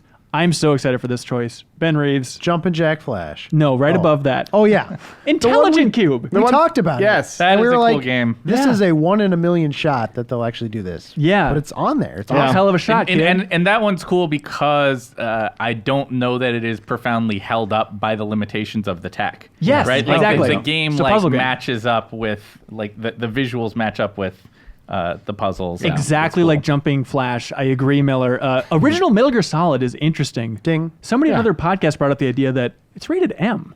So is For this mature? yeah, I think so. Yeah. So is this entire PlayStation Classic going to be rated M? Is that, well, they also got Res Evil on there, which is rated. I M. guess that's true. yeah, yeah, it'll it's have just to be. an odd thing, but I guess they're going for the nostalgia crowd. So Mr. Driller. Such a weird one. That's What a the weird one. hell That's an are they arcade doing? game to me. I don't. Yeah. I have zero. I didn't even know it was on PlayStation Yeah. until I saw this. That's where I was with GTA, though, the first one. I'm like, that's a PC game. Yeah, right. Totally played on Yeah, PC weirdos. too. Oddworld, Abe's Odyssey. That's Yeah. cool. Yeah, I don't that's a know. good one. Yeah, that's a great one of choice. Original Rayman. I love that game. I don't feel Yeah. like enough Yeah. people played that I'm back very in the excited day. about that one. Oh, good. Have you played it, Elise? Yep. Oh, great. The soundtrack for the original Rayman is so cool. How much is it Good. like Origins? It's exactly one. Oh, to I one can't like wait. Origins. All You'll love right. it. Yeah. Resident Evil Director's Cut. Can you help me with this, Reeves? This isn't the one that patched in analog controls. That was for the second one, the Director's Cut. I thought they did with the first one. I'm not totally sure. They did. They added some extra scenes and like costumes and stuff. Okay. I think this was the one where the first issue of it, like some of the stuff they were adding did not make it onto the disc, and there was that uproar. I don't know if anybody else remembers that. No, I don't think so. But it'll be funny if they did add analog controls in the Director's Cut and the PlayStation Classic doesn't have an analog controller. That'd be Yeah. beautiful. I think the dogs apologize when they break the window. Oh, that's right. Yeah. Revelations, the original Persona, which is a fun, deep cut. Sure, why not? See where it started? Ridge Racer Type 4, Super Puzzle Fighter 2 Turbo, just for you, Jeff Score. Ding, Thank ding, you. ding. Oh, there you go, Leo. Siphon Filter, everybody's favorite. Fans of Days Gone, Yeah, you gotta see talk where to it all those guys. started. I don't think it holds up. Yeah, well, I don't think it does either, but it's funny to look at least. Tekken 3, Tekken 3 visually, I think, still holds Yeah, up pretty Tekken well. 3 is Yeah. a good one. Yeah. The original Rainbow Six on PlayStation. That is really weird because talking about a PC game. Yeah. I remember playing that on Dreamcast and thanking the Lord that I'd bought the keyboard. Leo, are you going to play that freaky thing? No. Okay, Rainbow Six Siege fan number 1. I love this, and I know it's not popular because people consider 2 the best, but I love that they're putting the original Twisted Metal on there, which is the one I played the yeah. most. It is a janky mess of a game. I just absolutely adore it. It'll be so Very much cool fun. endings, too. Oh, so sweet. Although, remember for replay, we watched the video endings. Those aren't in the game. Those were cut. You can find them on YouTube. In the game, it's just scrolling text of like, then Sweet Tooth did some boring stuff. Was that rated M? God, I don't know. don't It was either. spooky as hell, but Yeah, it's very spooky. Wild Arms, again, no one on earth will ever play and Well, finish Wild Arms what- on the PlayStation Classic. Yeah, I mean, Wild Arms was like the game everybody played while they were waiting for Final Fantasy VII, right? Maybe. That's how I remember that game. Sure. And now you don't have to wait. It's on here. Yeah. Yep. I saw some people complaining about the lack of JRPGs overall, and that is interesting. Like, we got 2, right? Yeah, in the States. But Japan, the Japanese version, has Arc the Lad 1 and 2, Saga Frontier, Parasite Eve, a good and one. some more time sinks of games. They also get Armored Core, which I'm very jealous of. Do you know what they get instead?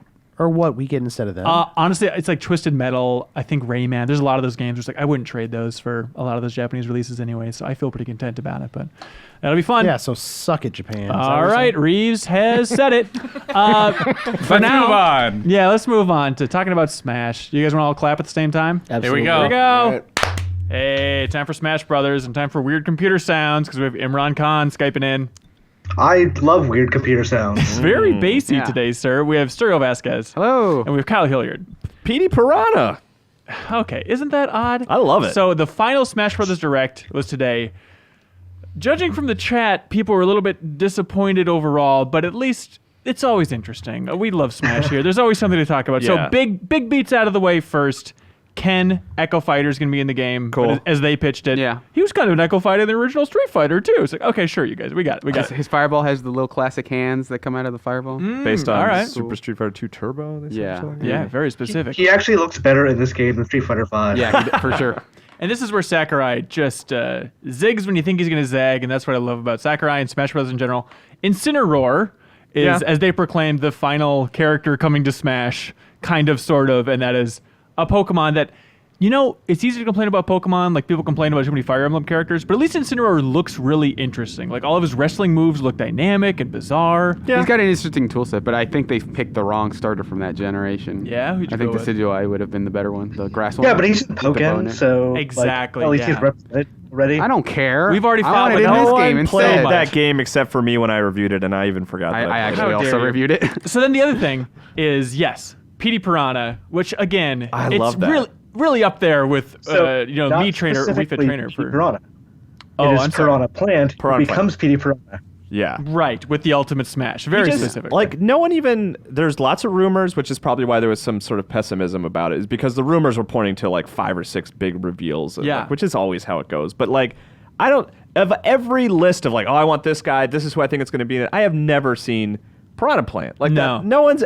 That came No. so left field. I and, love it. For And they that reason. described him as a tricky fighter, which he does look bizarre. He's like stretching out his neck. It Doesn't seems really cool. have feet, really. You know? That's so But good. he still runs for some reason. Yeah, I but love it. He's cool. Obviously, the big catch with him is that It's a pre-order bonus, eventually DLC. A few months, they said. Right, and No, so it the- looks pretty complete. They announced the Or DLC what do I plans, know? which is interesting, where it's like, we're going to try and make some downloadable content for this game. And it's like, by the way, $25 and we'll give you 5 characters. So it seems like they outlined it Yeah. pretty specifically, coming kind of sort of within the next year is how they pitched it. I love how apologetic they are. Like, I appreciate that. Like, because so many other, like, what are they called? Like, what do you Season call passes? it? Season passes are Yeah. just like, hey, it'll be some Star Wars stuff. It'll be cool, we hope. But they're like, look, I'm so sorry. We don't know what's going to be in this thing yet. I'm trying to finish the game.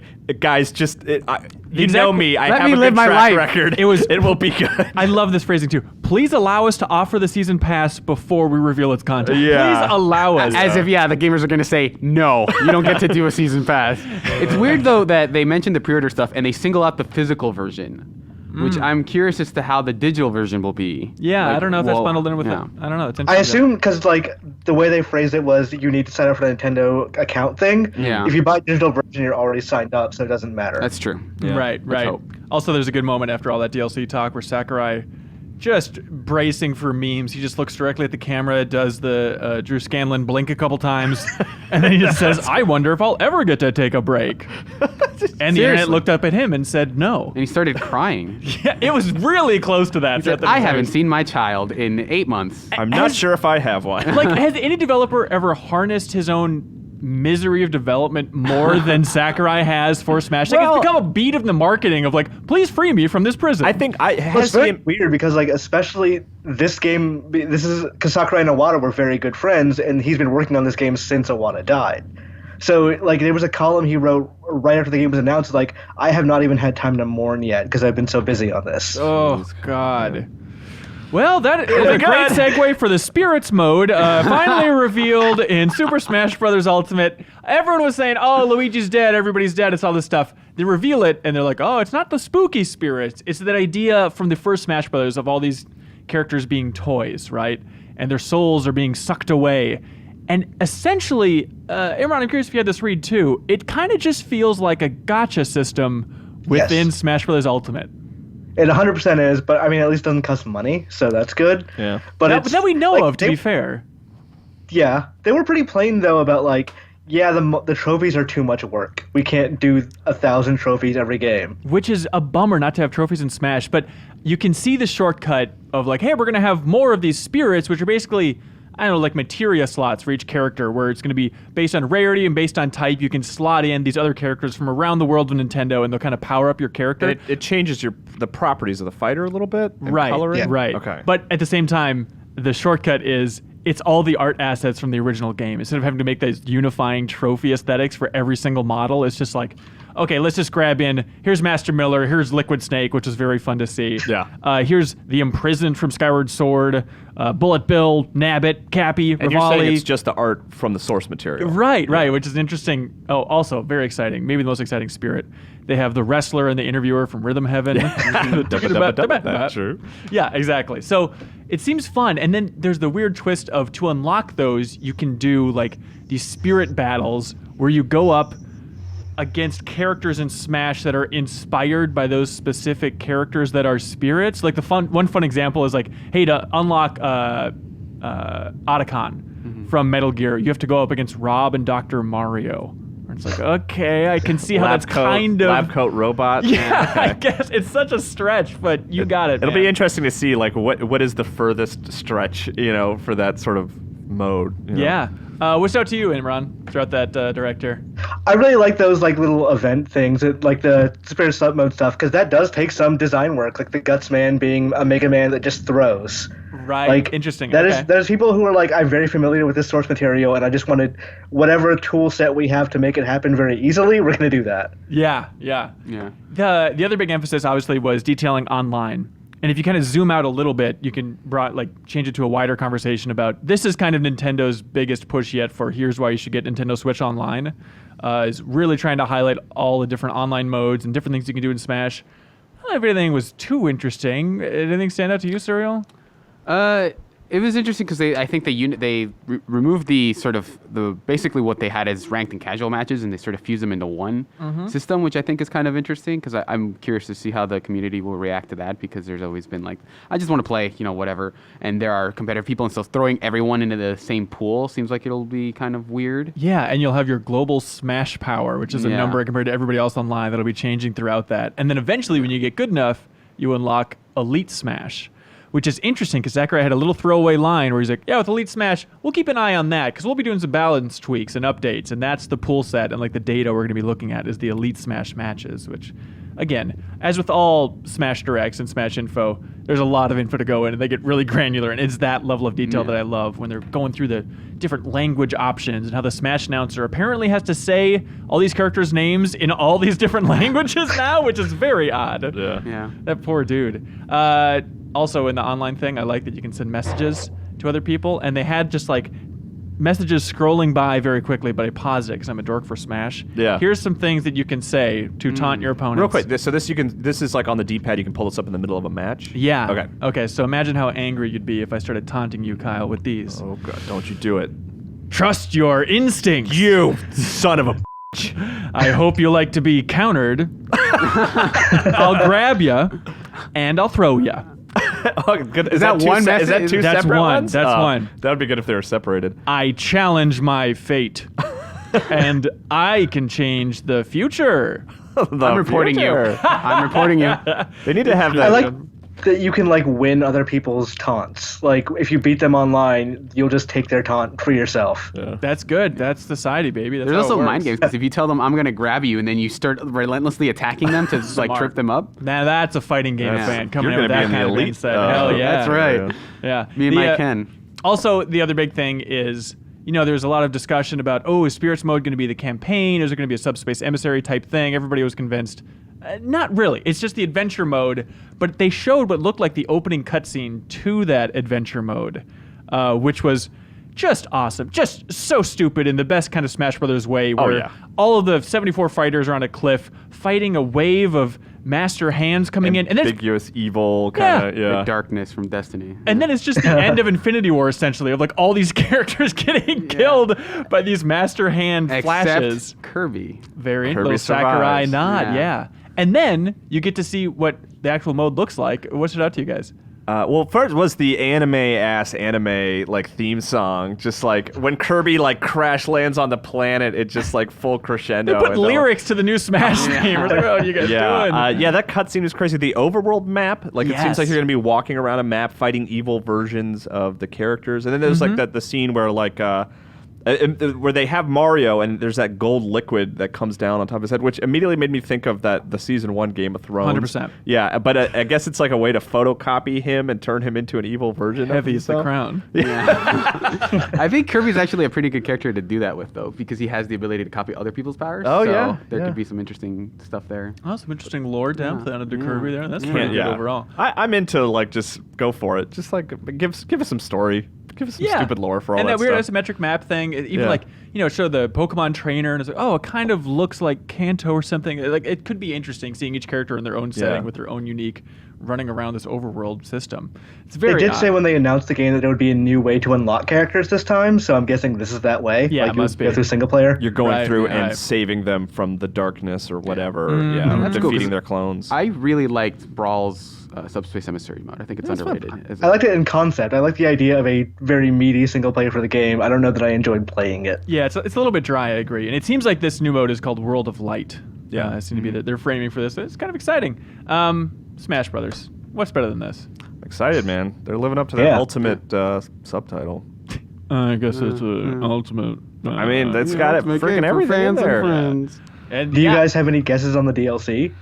God, that's fun. I love It's gonna never be. having I heard it was another gonna be year of guessing. Banjo Kazooie. It was gonna be the guys from Rhythm Heaven. YouTube chat definitely thought it was going to be Shadow the Hedgehog. It was just Yeah. a spam of Shadow, show us Shadow the entire time. Imran, what was the rumor that there was like 5 characters specifically that were rumored with like art, right? Like It was Shadow the Hedgehog, Ken, which was correct. Yeah. Chorus Kids, Isaac, Banjo Kazooie, and Mock Rider, I think. okay. Okay, so they showed Isaac as an assist trophy. They So showed Yes. Shadow as an Yeah. assist trophy as well. there we go. I thought Okay. the Xenoblade Chronicles 2 protagonist was going to be in the game, but when they showed his just me armor, that almost he's gone. Like he's not an Well, I mean, option they anymore. I've heard of me explained it. undies, They but- we didn't have time to. It was released too late, so Yeah. the roster was done. Oh, also all the arms characters are trophies, so they're not no Yeah. Springman. Yeah, and you can have like fighters. Ribbon Girl as a me Mii costume. outfit now. Like, Yeah. Well, did I see correctly? Do they have a Naruto me outfit? No, it's the Yiga clan from. No, Zelda. no. I'm talking about something else. I I'm remember sure the Yuga that's clan. not. I mean, It's damn They close. would never. It's They would damn, never It's even Namco. dare. It's damn close. Namco. That's true. damn close Bandai. Yeah, still fun to see for sure. Yeah. Okay. Also, yesterday, Surreal, Not Smash related. not Smash related, as Undertale's biggest fan in the world outside of Dan Tack's insane review score for that. I would have given it something similar. Maybe Really? higher, yeah. Okay. Wow. Anyways, but Toby Fox, friend of the show, he was on the Yeah. podcast. He just hot dropped a cool Beyonce game out there. It wasn't like a Beyonce. He teased it like a day ahead. He basically posted in character of the new game, Deltarune, Yeah. which is a clever title if you can figure it out. Like, it's not hard to. It was also a thing in It's Undertale. it's an anagram. Oh. I get don't that. think we figured that out. Okay. Did the internet immediately get that and we're just stupid? Oh, hang on. Leo's nodding aggressively in the booth. Damn it. I'm sorry. All right. So he posted a thing like, hey, I have a new thing. Like, I'm paraphrasing. I have a new thing. You'll find it very interesting, but I need your feedback on it. And so, and say, hey, check back in 24 hours. And then, Yeah. so 24 hours later, he just posted the URL Deltarune. And so this is basically another story set in what I'm pretty sure is the world of Undertale. Like, there are characters from Undertale in this. It is. I don't want to spoil too much about it because this is like that kind of game where you don't want to go Okay. get too specific. Yeah. But it is basically another game in that world. Is it a Very sneak, confusing. yeah, is it a sneaky way of kind of doing some playtesting for what is eventually going to be called Undertale 2? Maybe I think that's sort of like maybe why it's only maybe like 3 hours long, 2 hours depending on Okay. so and they definitely tease it like a chapter 2 basically. So I'm guessing he's going to continue this, and I think the basic structure is maybe more thought out than I thought it was going to be. It's still like an RPG. Like there are Yeah. some differences. Like you have party members now. Right. The views from the side is no longer Right. like the Dragon Quest first But person there is perspective, still that yeah. core of like enemies' attacks are basically bullet hell segments. You have the option, and they make it a lot more clear this time of you can non-lethally defeat enemies, and Right. so that'll play into the morality system. It has a lot of the same charm. I think this kind of underscored a lot of. Like one of the reasons I really like Undertale is that Toby Fox is super good at making comedy out of gameplay. Yeah. In terms of like he'll set up like dialogue to sort of a time with sort of what's happening with the music. There will be fun stuff like in the battles themselves. Like he's really good at like comedic timing in a way that I think like people don't talk about enough.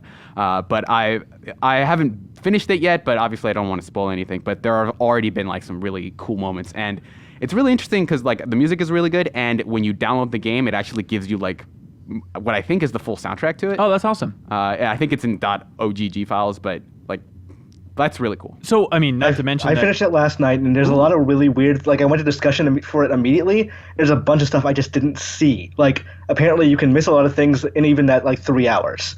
Like, Yeah. there's super bosses that are apparently just incredibly difficult that I didn't even get a chance to fight.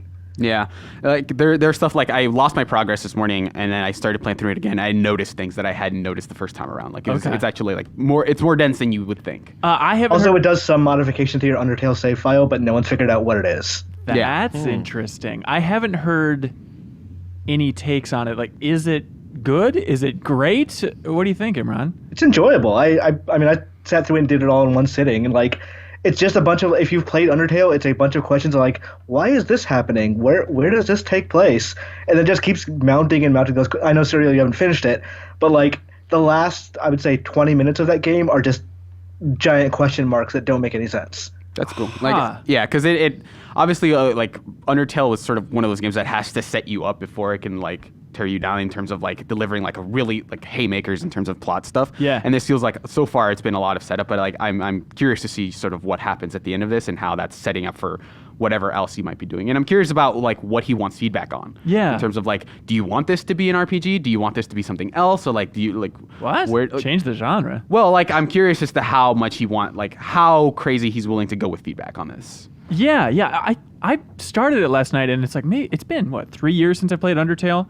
But I was like, the music is not to the level of Undertale yet. Maybe I got to keep Right. playing. I'm sure this track's up there. And also, like, some of the art, it's like some of the background art, it's like, I remember Undertale being simple, but not this simple. I feel like it's similar. Is Like it? I'd have Okay. to compare. Like I feel like it feels in line with that stuff. Okay, so it seems it's not like a huge drop down in quality from Undertale or I don't anything. think I don't think so. Okay. but- All right.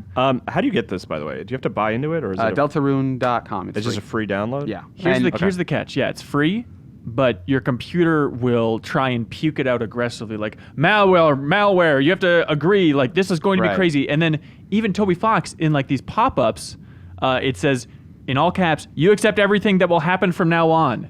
Like Yeah. combined with your computer being convinced that this is a virus, maybe it's just my Windows 10 computer specifically, but it's this weird fusion where it feels like, is this part of like a meta joke? Did he install some shady stuff just Yeah. to make get at something McAfee larger? yell at I'm you. serious. Like, do you think There's that's part also of it? things where like, it can potentially delete files from your computer.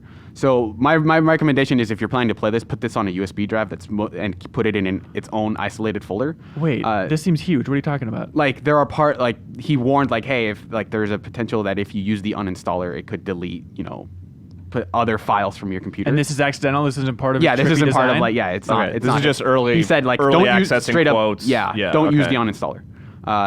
Oh, Which is well, so- now I'm scared. I thought I was safe and So- just playing along with this little So game I would recommend just putting it in an isolated folder in a USB drive. Okay. and burying it in the backyard. That's right, and never touch One it interesting again. thing was that like when you download the game, the stipulation is do not talk about this game for 24 hours. right.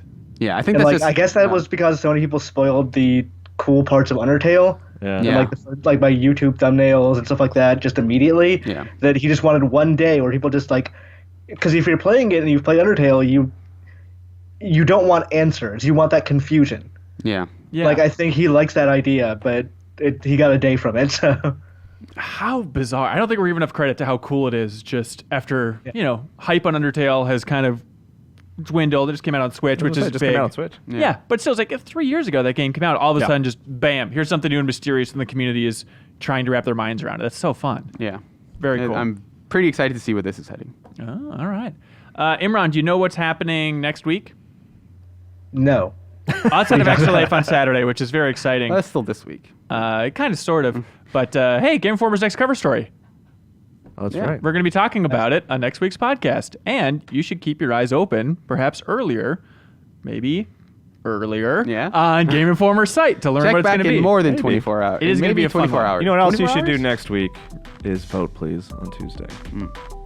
Please. Kyle, this is not a political Please, for the love of God, just go vote. Yeah, vote. Please go vote. Please, Yeah, please we on got Tuesday it. go We got vote. it. We got it. Okay, do you guys want to move on to emails? Yeah. Here we go.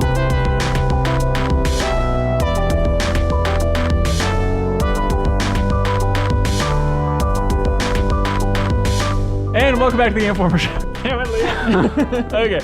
And welcome back to the Game Informer Show. I'm still here. We have a bold new crew, a fresh flavor in the Game Informer office here. More Wow. ambitious than Rockstar's new open world western, That's Red right. Dead Redemption And 2. another hour on Red Dead. Here we go. One more time. No, we got Jeff Marchiafava. Hey! We got Cyril Vasquez, returning champ. Yahoo. Yeah, hell yeah. Ooh, very appropriate for these questions later on. Leo Vader. Yee-ho. Out of the booth, onto the table. Hell yeah. Here we go.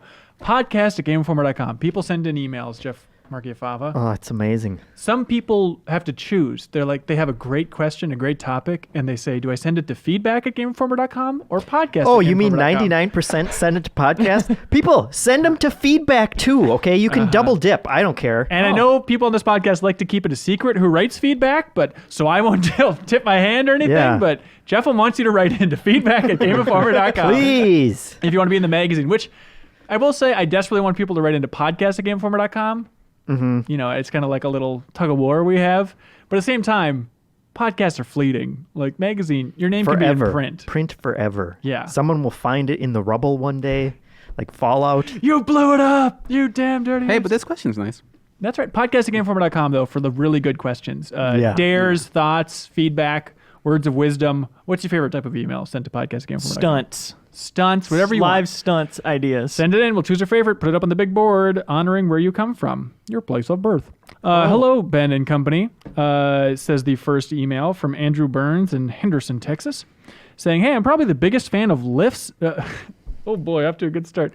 Biggest fan of lists to ever live. And while I maintain my own ever-morphing list of every game I've ever beaten along with the score I've given it, that's very impressive, I've also written down every Game Informer list that I've come across over the years since being an avid fan from 2005. This is fandom. This is the type of fandom that only the podcast has, not that feedback at Game Informer. We don't get that. Naturally, I have a list of all the games Game Informer has given a perfect 10 over the years. A list that is now 29 entries long thanks to Matt Birch's review of Red Dead Redemption 2. Listed below, I have each of the games the Game Informer has given a 10 along with their release date, developer, and when I could, the reviewer from the GI staff. I ordered them in order of importance based on the Game Informer 300, GI 300 readers list, the Game Informer staff's top 10s of all time, and other metrics I won't bother to explain. So I like this idea of this weird algorithm creating the ranking of our top 10s. You tell me when you disagree with this ranking. According to this, number 29 for top 10. Number 29 for top 10. Right. You get it, what I'm trying to say. Legend of Zelda, A Link Between Worlds by Dan Reichert in 2013. Okay. I feel like that is a great game to be that low on the list of Yeah, 10s. that sounds fair. Surprising. Hang on, now that I think about it, there are some worse Zelda games higher than that. That's very confusing, but to each their own. We gave A Link Between Worlds a 10? Yeah. This is ranked by importance, though, right? Like that's sort of the. It seems to be, yes, order of importance based on GI 300, GI 300 readers list, GI staff's top 10s, and other metrics. Okay. Wow. Number 28, Metroid Fusion. I love that we gave that a 10. I'll never play that game's game, great. but I love that conceptually we game's gave that a great. 10. Number 27, Red Dead Redemption 2. What the hell? Really? We've talked about that way more than any of these other ones. It's true. The past 2 days. Number 26, Skyward Sword by Phil Kohler. That gem from 2011. Huh. Was that the one you were thinking should have been at I the feel like bottom? that should be number 29, personally. But this is science. Number 25, Tony Hawk 2. 24, Legend of Zelda, Twilight Princess. Then Wind Waker. Then Metal Gear Solid 4. That should be pretty down there, too. I also love Ratchet & Clank Up Your Arsenal, 2004. Metal Gear Solid 2, we gave it 10. Arkham City, God of War 3. StarCraft 2, which, by the way, we mentioned that the other day in the office, that StarCraft 2 got a perfect 10, and Kyle was flabbergasted. He's like, what? That seems crazy now. But I was like, no, I think that's a solid score for StarCraft 2. It's a great game. Yeah, the Wings of first one Liberty? especially, yeah. Yeah, that campaign. Oh, so good. Even though Dantech doesn't like it. Bioshock Infinite, Uncharted 2, Halo 2, Grand Theft Auto 4, Breath of the Wild, correct? Mass Effect 3, GTA San Andreas, GTA 3, God of War 1, Resident Evil 4, Grand Theft Auto Vice City, Super Mario World. Now, this is tricky. This one's confusing since GI didn't actually exist in 1990, but according to Reviews Archive, the game received a 10 in October of 2000 because we do classic reviews. What is the deal with those classic reviews? Because I know officially You mean Joe... retro reviews? That's what it is. Yeah, Yeah. Joe does not count this as a 10. This is debatable whether or not this counts as a Game Informer 10. Yeah, that's like anybody. I wrote some of those as an intern, so Oh, wow. it was. I mean, at that was like at the very tail end, where they just didn't care anymore. So we went back in time. So at this Yeah. point, Huh. Mario World is officially not canonically a Game Informer 10, right? Mario, which Mario one? World. We didn't review Mario World. It came out in 1990. We weren't alive yet. We were a little magazine fetus. Wow. The Last of Us Remastered. That's a confusing one, too. Overwatch, Bioshock 1, and then Call of Duty 4 Modern Warfare. Is the most important one? You guys did say this was better than every other game on the list in the GI 300.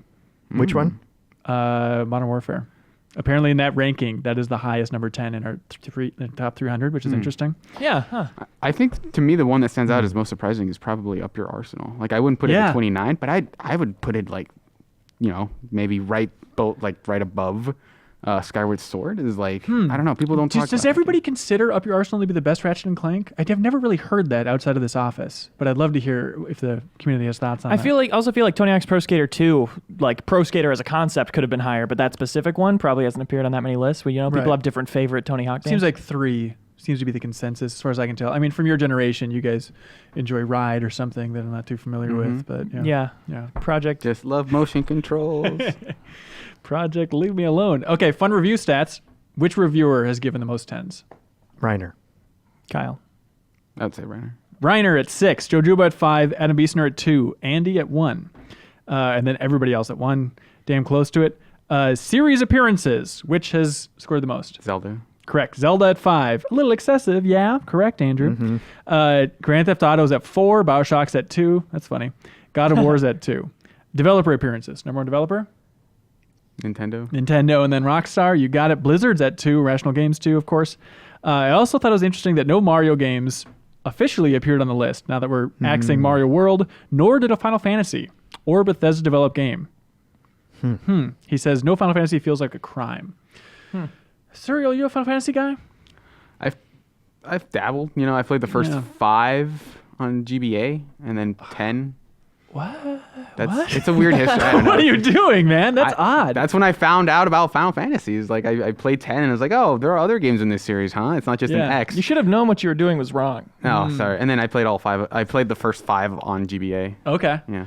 I don't know. I mean, personally, 7's my favorite. It seems like of all the ones, maybe I think 6 probably deserves a 10, right? Back in the day, especially. Like I said, first 5 I haven't played. I get it, man. I get it. I remember playing way back in the day. I was big into like freeware and computers, just Malware City. That's why all of our computers within the office are broken because I still insist on playing all these crappy freeware games. And one of them was called Final Fantasy X that came out in God, it was probably 99 or something. And I remember thinking, like, what is the community going to do when Final Fantasy X comes out? It's going to divide the community. We don't know which is the official one. Turns out that was never an issue because nobody else played that crappy fan-made Final Fantasy X. Anyways, Sigand. Holy shit. Hang on. This is the end of the podcast. Hell has frozen over. This is from Russell Christian of Delberton, West Virginia. Literally, I saw that he wrote the word signed before he wrote his name, and I thought his name was Sigand. Sigand? Wow, that's dumb. Wow. Anyways, as a longtime listener, first-time caller, I have a question for you regarding Red Dead Redemption 2. Have you guys heard about this? You talked about this? Go on. I'm on the fence of buying and playing this game, and I'd like your advice. My problem is, even though Red Dead is one of those video games I tell non-gamers they must play, I can't bring myself to buy the sequel. The major reason is that Take-Two's openly embarrassing microtransactions are incredibly invasive. I've always been told to speak with my wallet, and that's what I'm trying to do, but fear I'm just tossing a pebble into an ocean. Should I cave and enjoy what is possibly a strong contender for Game of the Year, or wait and see how this game handles DLC because I don't want another GTA Online? Yeah, GTA Online was definitely grindy in a way that made you need to get shark cards or hack the game, which you can. For free, very easily. Thanks to the PC. That's right. Red Dead will not have that. So get used to a grind for in theory. 4 months. Wow. He should totally just cave. I mean, the headlines are already out that it's the biggest entertainment, spectacle release sales thing monster Event of all on time. planet Earth. Yes. I actually heard they're canceling Red Dead Online because of Sigand. Yeah. Thanks a lot, Sigand. But no, It's definitely a pebble in the ocean, but, Yeah. to his point, I would say, Rockstar's never going to know. I mean, they're not going to know anything that he does regardless. But if you want to send the message that you don't like microtransactions, then by all means buy the game and just don't buy the microtransactions. Right. We can all do that. or even don't go into online. You'll still get more than $60 worth of content. You're still handing him $60, and if he doesn't support the larger umbrella, then But at if that you're point- still playing a 100-hour single-player game that doesn't have those microtransactions in it, then, he's getting the experience he wants. He's paying for that experience. And whatever comes afterwards with the microtransactions, he doesn't have to support. Right, because you can make the with the voting with your dollar thing, you can make the statement that I like your game, I like the way Red Dead Redemption was, and so I want to buy the sequel. But by not buying the microtransactions, however small that is of a contribution, you can say I don't like this. Yeah. So I don't think there's anything hypocritical about saying I don't like the microtransactions in this game, but I still bought it. But don't you think also, if he didn't buy it, he'd have to be the most obnoxious person on earth, just telling all his friends as they're talking about Red Dead, and That's the choice you have to make. yeah, you'd be such a blowhard. Like, oh, you're playing that game, that blood game, or however you want to pitch it. Josh Carmel from Long Island, New York says, "Hey, GI staff, infections." Oh, that's a new one. Burn. You dirty dog. How did you know? He says, "Do games have too much content now? Everything I feel I start recently is so intimidating. Should the more high quality content equals better game mentality stop? especially now since we can really make infinite content. I'm getting the same feelings from Red Dead 2 as I did when I started No Man's Sky. That's definitely a feeling I've been getting. Like, I haven't started Red Dead mostly because of other like obligations, but it definitely feels intimidating to dive into that world just because like I know what kind of time commitment it is, and there's always this pressure of like trying to finish something that you started and like not trying to like I'll play this for 10 minutes and then maybe play something else. Like it's kind of hard to segment your time like that, but I feel like a lot of games end up with like the idea that if we give them more, they'll like it more, and so like that's sort of my biggest problem with Odyssey. It feels like you can cull down sort of what you want to do, but I don't want to have to do that in terms of editing what I do and don't do. Yeah. So it just feels like, all right, it's up to you what you want to experience, but I don't know, a lot of it just feels like I'm conflicted on it because, you know, as someone who loved Odyssey, I wanted to play it as much as possible.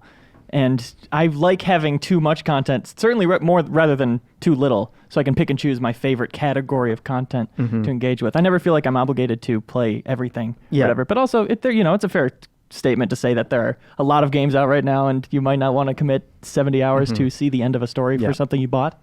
I was going to say Leo is my poster boy for why it's okay, because he does dive deep into certain games, and he gets a ton of play out of them. And certainly sounds like he enjoys it. Certainly. And it really is, I think, the kind of bloating of games requires a shift in our mindsets on how we approach them, and that you don't have to do 100% of everything. I think that's hard for a lot of us, but focus on the things you like, and hopefully if the developer did it right, they aren't forcing you to do the things that you don't like. Right. And also, if you're not enjoying it, you don't have to see the end of the story, you know? It's like... You can just stop. It's not going to change your mind on the game to see how it ends up. I also feel like there is a case for like games, you know, I mean, God of War has optional stuff, but like games that pare down, sort of like, we want you to do the things that we are most passionate about, and we're going to have you do them. Like, we're going to pare down and try to focus on what I think stands out most. Like, for focus game design, I think there is a case. So. Yeah. I certainly don't want them to all be as big as Assassin's Creed Odyssey, but I wouldn't change it. I feel the issue is that like games of this size should be less frequent, and like it just feels like every game is trying to accomplish this, like, take up all of my time. There should be 4 per year, and they have to reserve a spot. That's right. Yeah. Sign up now, bucko. Yeah. Yeah, and like it's such a crappy problem, especially from our perspective. Like, there's so many games, there's too much crap in this game. We have to keep playing new games over and over and over again. But at the same time, I don't know. I would love to poll people playing Red Dead 2 to know, like, would you, I know the equation doesn't quite work out this way, but would you take a game 1/4 that size to have it come out 75% sooner? Is that the way the math works? You know, something like that. Would that be the trade-off? Because 8 years waiting for Red Dead, too much. Well, if there are too many games coming out, it gives us more time to play the other ones. Wait a minute, you're right. There you go. An Problem Attack solved. Corgi writes in. Also, I think we should remember that not everybody has access to every new game that comes Exactly, out. And for as a sure. kid, I would have been overjoyed to have games. That's as long exactly as what I'm they are saying. now. That's why it's such a crappy thing to complain about, and there's way too much of it in this industry from the press. For sure. An Attack Corgi writes in and says, "Hey, GI crew, it's Red Dead Fever. Have you guys seen this? Have you heard about this?" And I got to thinking, who on the panel is the best cowboy? Partner. There are a couple ways you could do this. I don't. Shoot each I other. can't just say partner. Wait a minute. It's in. He says, I got a list of 25 questions. And you can decide a victor based on how many points you can say yes to. Wow. So remember how many you're saying yes to. Ready? No. Ready? Okay. Ready, Serial? Count them. I, Get your fingers ready. Cowboy fists are out, ladies and gentlemen. Ready to get throwing. Can you whistle like a cowboy with your fingers? No. Like the, hang on, we Yeah. could all No, try, that's right? cool. nope. Cereal? Oh, you didn't even get your fingers in there. Didn't all I even got. get your fingers in there. Okay, so that's 0. Okay. Yep. Have you been on a ranch? Yes. Yeah. Okay, I Serial? don't think so. Wow. Stopping in to Okay. buy cheese, I'll say. I was driving through. Are you thinking of a Wisconsin. pizza ranch? Near Broadway in Minneapolis? I bought Consumed ranch ranch. dressing. Have you ever ridden a horse? Yes. Yeah. Everybody has? Yeah. That's I beautiful. rode a horse here today. I was wondering what was going. You don't have your license, so that actually is pretty telling. By the way, why don't you have your license? I'm too cool. Oh, that's right. Okay, this is tricky because I need this to be sincere. This isn't Halloween outfit. Have you worn a wide-brimmed hat? Yeah. Yeah. Sincerely? What? Like, what do you mean by Unironically. I'm not talking about like, you try one on at a costume party or some nonsense, but gotten up in the morning, put on a GD cowboy hat, and You went put about on your your wide day brimmed. hat. And it said like, this is what I'm gonna wear today. Wait, what is wide brimmed? Yes. Oh, then Sombrero. no. Yeah. Wait, how long? the widest brim of all. How long have you worn a sombrero? 2 years. All right, just in the honor of Cormano from Sunset Riders, I will give you your freaky sombrero as a wide rimmed hat. Very me Next with question. my sombrero. Have you ever? How many of you look cool while wearing a wide brimmed hat? That's kind of, I don't know. Like I could say I look awesome, but who knows? Okay. You know, like, Are you I've guys worn counting one. that? It's up to you. This I is the look honor really system. cool. I look badass. Yeah. You I'm a guys real are cowpoke. both jokers right now. Cowboys are quick tongued. Grouse. Have you ever worn spurs? No. No. No. A jersey? Not outside of like Halloween costumes or some funky bedroom stuff. Have you ever used a lasso? No. I've made a lasso and tried to lasso things with it. Like your own neck in the rafter? Yeah, noose is a lasso, right? Yeah. Okay. What have you used a lasso on? though? When I was a kid. It's not that hard to make a lasso. You know what? It's a Sticky piece of hands, you rope. throw and it I'll out count that. You I swing bet- it and you yes. throw it. You know what? I'll count that for myself Okay. too. I bet I did at some point. Have you gone to a rodeo? Yes. Yes. State Fair. No. I don't know if I'll count that crap. This needs to be a dedicated ass rodeo. Yeah, mine was dedicated. Okay.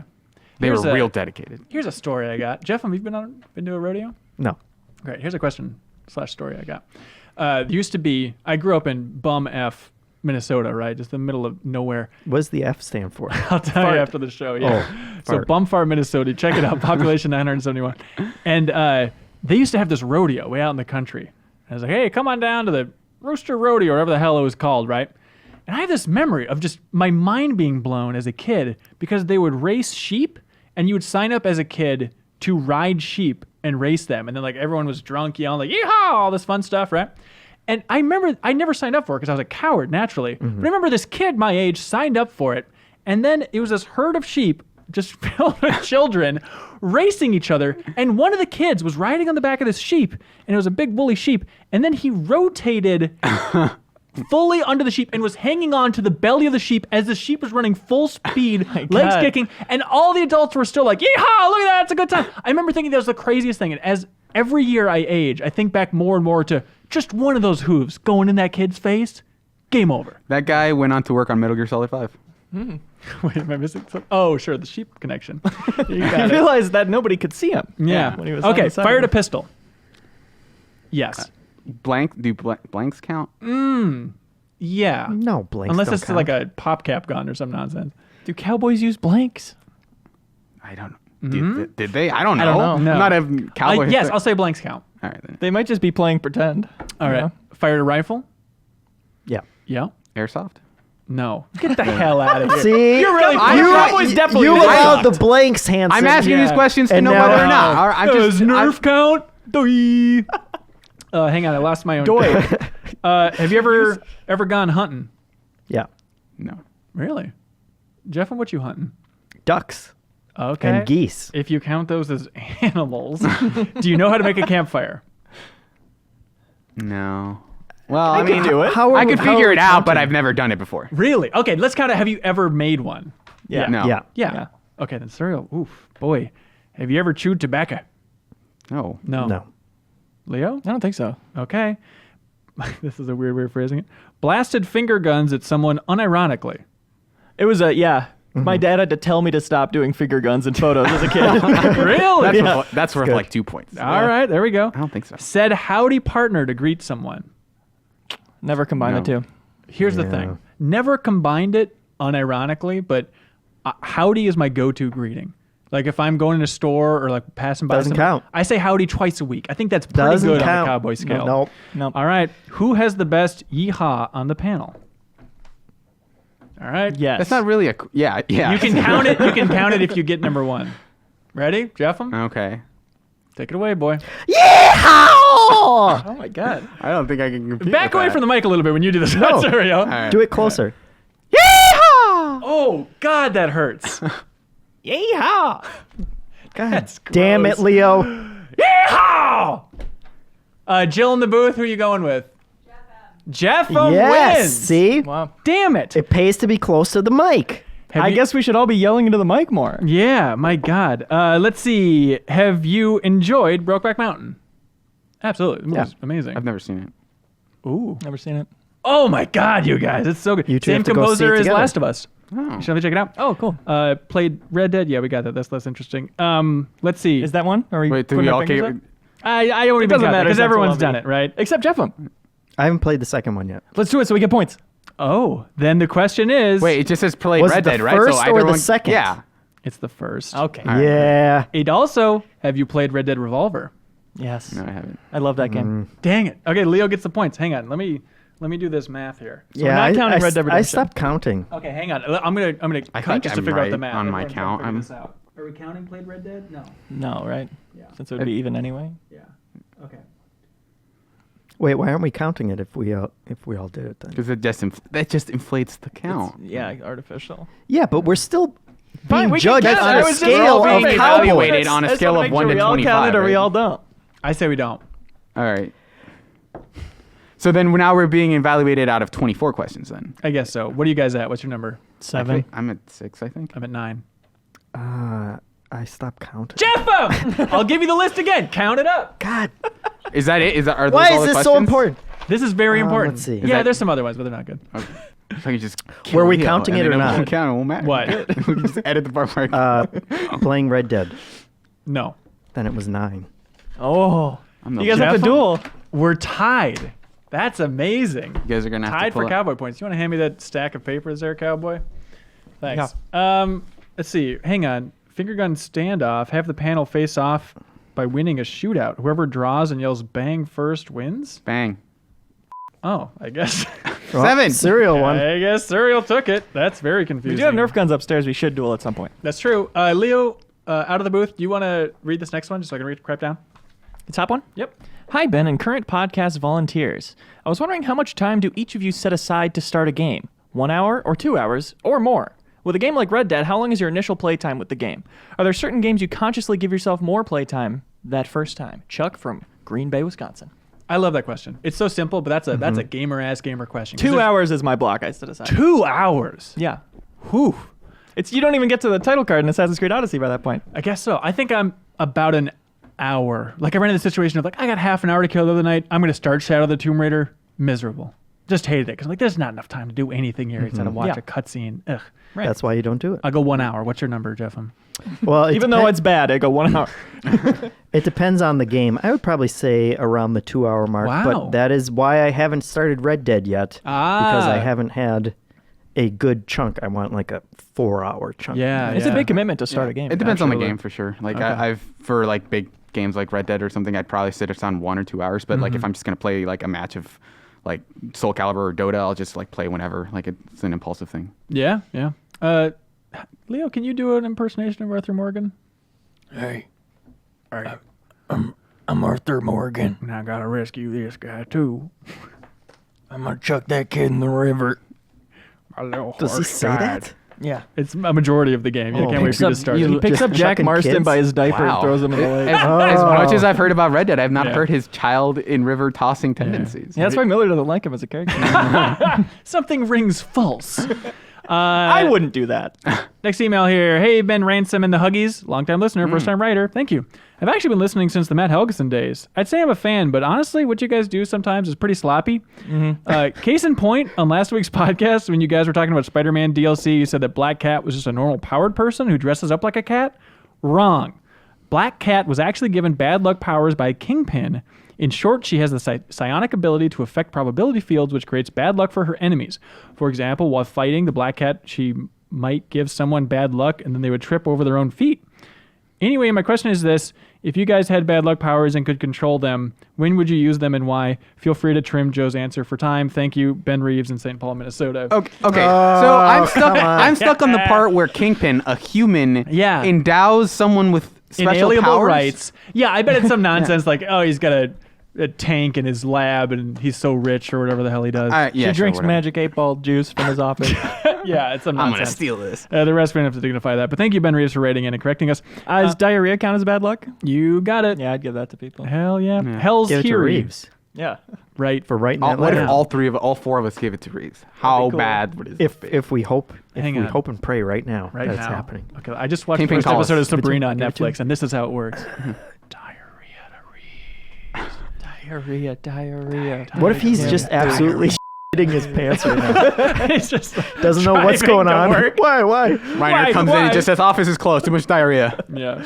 Well, he tries to can open see the it on the office. It's Spiral pouring down the staircase. stairs. It's like the Shining elevators. I didn't know Matt could hold so much diarrhea. This is comedy. This is a really good podcast. Just a minor correction for Ben Reeves's. Right. Yeah. Terry from St. Louis, Missouri, God's country. You tell us. I'm the rare individual that has played Pokemon Go ever since launch, and I'm also enough of a core gamer to follow this podcast every week. Very impressive. I listened carefully to Ben Hansen's criticisms a few episodes ago, and I pooped my pants in fear. And while I found them to be thoughtful, I have a rebuttal. Ben proposed that Pokemon Go loses the magic of Pokemon by cheapening the connection you as a trainer has to the creatures throughout the game's grinding mechanics. While this is true in the traditional sense of the franchise, I offer that Pokemon Go fosters a more personal connection with these digital characters than arguably any other game ever. Every Pokemon you catch in Pokemon Go is stamped with the time and location you caught them. So while I have caught hundreds of Drowsies, I still have the one I caught on vacation in Milwaukee and can remember the exact moment that I caught it. I can see that. And he goes on with that detail. I think that's an interesting rebuttal. I appreciate that, Terry. There's also like you do build an attachment to certain Pokemon, and that like if you find like this is really nerdy, but like a perfect IV Pokemon, you want to boost that up so it's like a more powerful version of that Pokemon to help protect gyms. So there are certain Pokemon, like I have a Blissey and I use that reliably, and I've grown attached to that. But that's Blissey. 0.04% of your Pokemon, which is against everything that Pokemon stands for. But what is happening? But it's one of my most common ones. Like it's not necessarily like I know there is a collection aspect to it, but like there are specific Pokemon that to me that stand out in my collection. In the world of Pokemon Go, what is happening when you feed Pokemon other Pokemon? Are they getting fused in They all some die. machine? You're grinding up Pokemon, feeding them to other Pokemon. You grind them For into sure. candy or whatever. Yeah. Yeah. Gross ass Pokemon candy. Nick from Barkhamstead. You bet. From Connecticut says, hello, GI crew. Hello. Dogs country. So I visited friends in, here we go, Oconomowoc, Wisconsin recently for a wedding, and we played a ton of Smash Brothers 4. After playing every night, I got that lobby theme stuck in my head. You know the one. Bum bum, bum da da, bum bum, burr he ding ding bang da bang bitty bitty. Okay, you get it, right? I can't actually remember Smash 4's title theme. Does anybody here? Oh, is it da da dun da da dun da da dun dun? Is that 4? Yeah. I get them all confused. I think it is. Brawl's the one from Uematsu, which has that awesome dun dun dun dun. Anyways, I couldn't stop humming it out loud everywhere we went. Supermarkets, restaurants, friends, homes, to the point my friends wanted to kill me. Oh, Then I went to Sorry. jail for humming it too much. So my question is, have you ever gotten a theme or menu song stuck in your head to the point of losing all of your friends? Not to the point of losing all of my friends. Jeff Cork is really close to it. Jeff Cork whistles Mario music. Jeff, you sit right next to him along with I. Oh, it's along with contagious. I. Yeah, I do it too. What song is it specifically from Mario? It's the first level from 64. It's like that first playground area that you go Is into. it dun dun dun dun dun dun Yeah. dun dun dun dun dun? Yeah, you're right. He does, and then he also does the, which I think is the Wii Sports. Yeah. yeah. Yeah, he does that all the time. It's aggressive. The Guacamelee 1 and 2 themes, it takes me a long time to start those games because I just sit and listen to the theme for so long. Oh wow, okay. I had that with, Metal Gear Solid 5, because if you wait long enough on the deploy mission screen, it eventually plays the Peace Walker theme, like dun dun dun dun dun. So I'd always wait for that, and then also like the in lobby, we're in a plane ready to deploy on a mission in XCOM.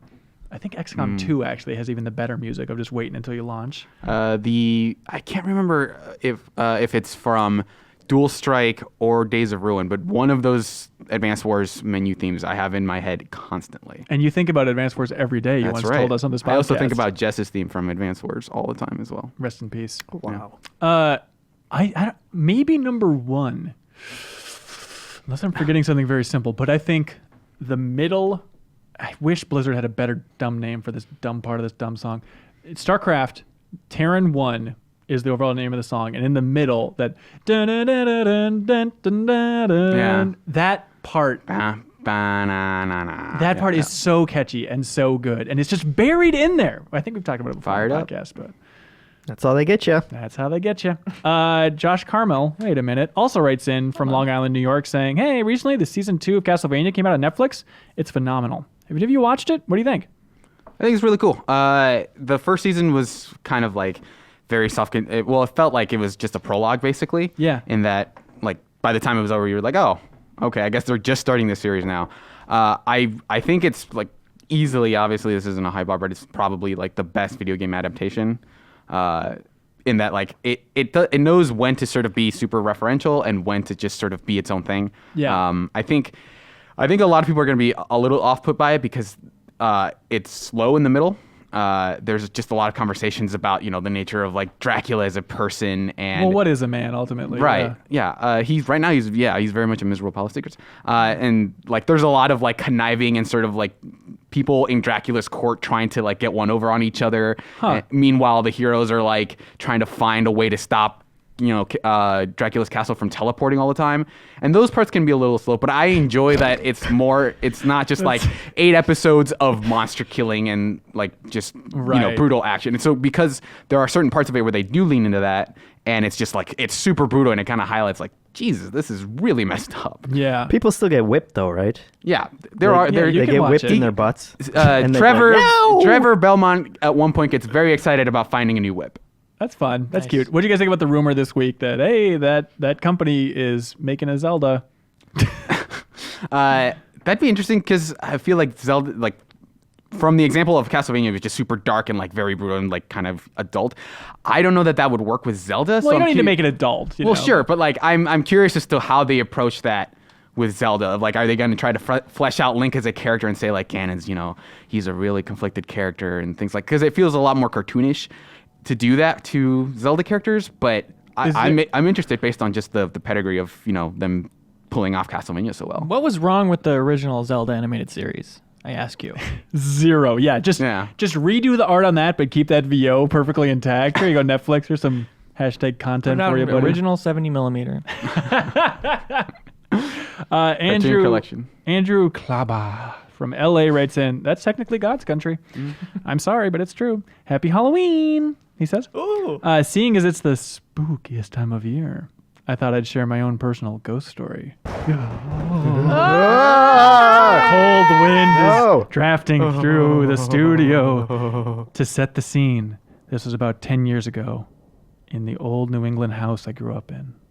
It was around 2 a.m. My family had long since gone to bed in hell. And I was downstairs gaming. All of a sudden... In heaven. And this is what I want to talk about. I really liked SSX 3. No. All of a sudden, out of the corner of my eye, I see this large, white, humanoid shape crawl by. I turn and look. Nothing. I booked it like hell out of there and went straight to bed. Growing up, I'd always heard the odd crack or bump late in the night. But this was the only time I actually saw something in that house. I still get a chill whenever I think about it. And when I listen to podcasts where they talk about it. Have any of you ever had a paranormal experience? And if so, what is it? Oh, also just want to give a quick shout out to Kyle, who I'm 95% sure I saw at a UCB comedy show in LA 2 to 3 years ago. I regret not going up and saying hi afterwards, but this is me saying hi, Kyle, now. Hope you enjoyed the show. Looking forward to Extra Life. Thanks, Andrew. Thanks for watching. Somebody have a spooky paranormal story? No, I don't. Do you super not believe in it? Whatever. I'm not going to cross any ghosts. Yeah. Sure. Why taunt them, Yeah. Okay. Surreal, you grew up in a spooky home? Not like a spooky home, but we had a weird thing where we had one of those weird, like, it's hard to describe. Like, it was one of those computer programs who you would type in a question and it would answer it, right?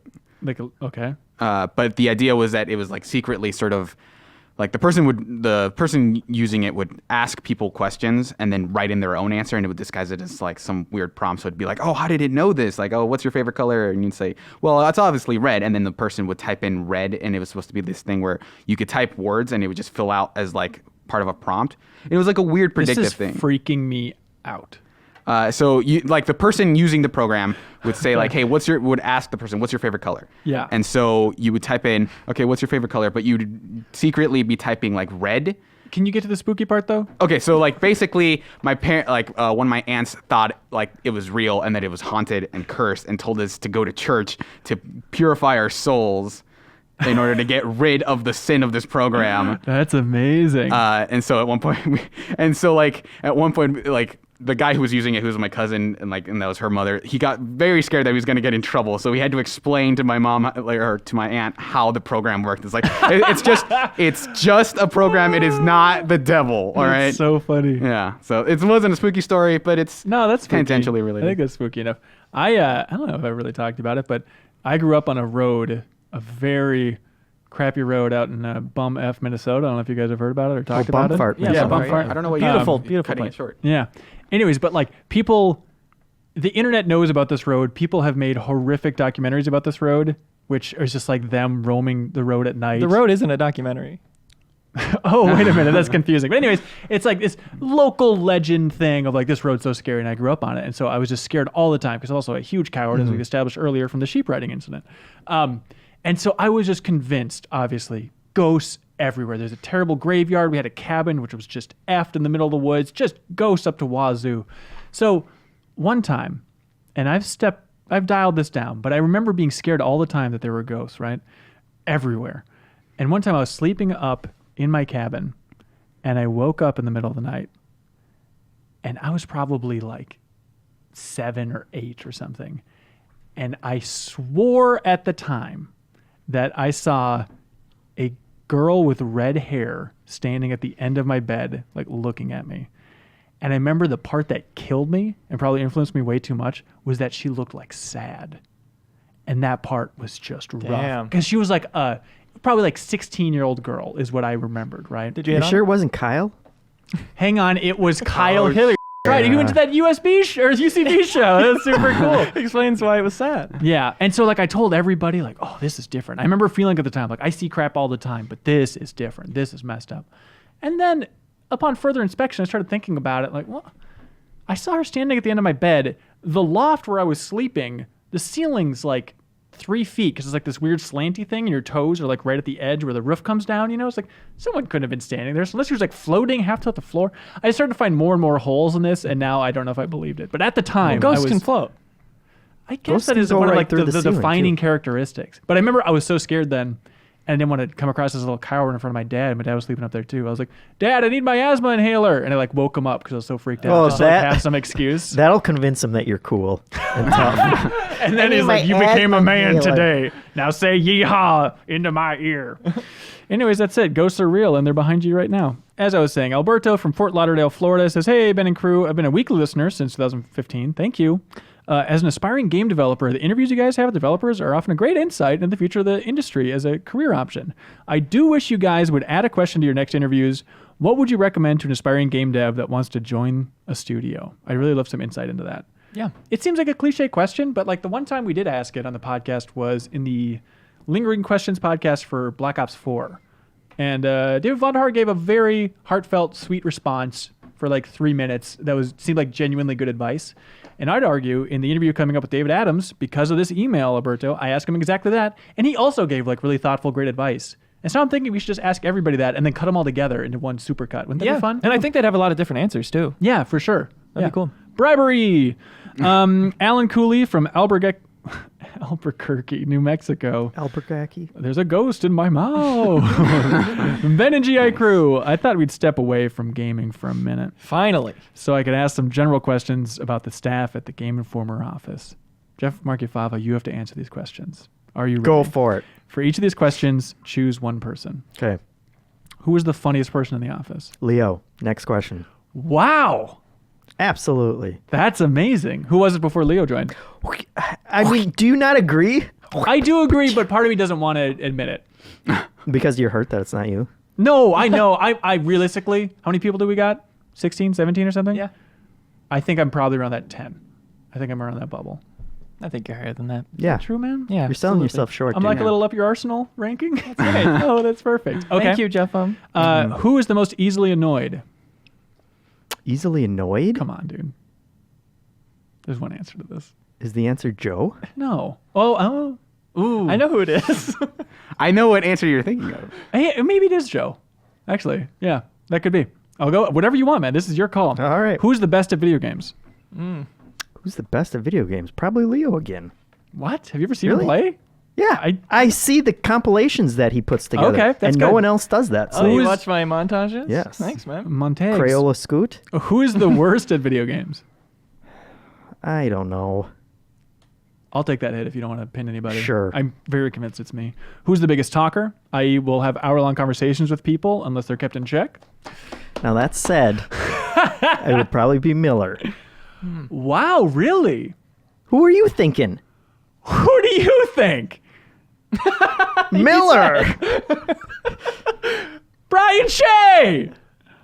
Oh, yeah. Well, I think there's like a time dilation thing going on there with Shay. Okay, so it's different. Yeah. All right. Who is the most quiet?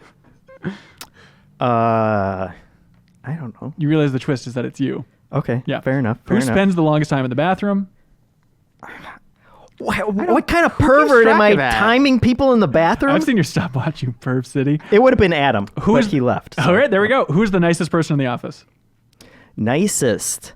I'd say Miller. Yep, correct, 100%. Who's the best writer? Best writer. Ooh.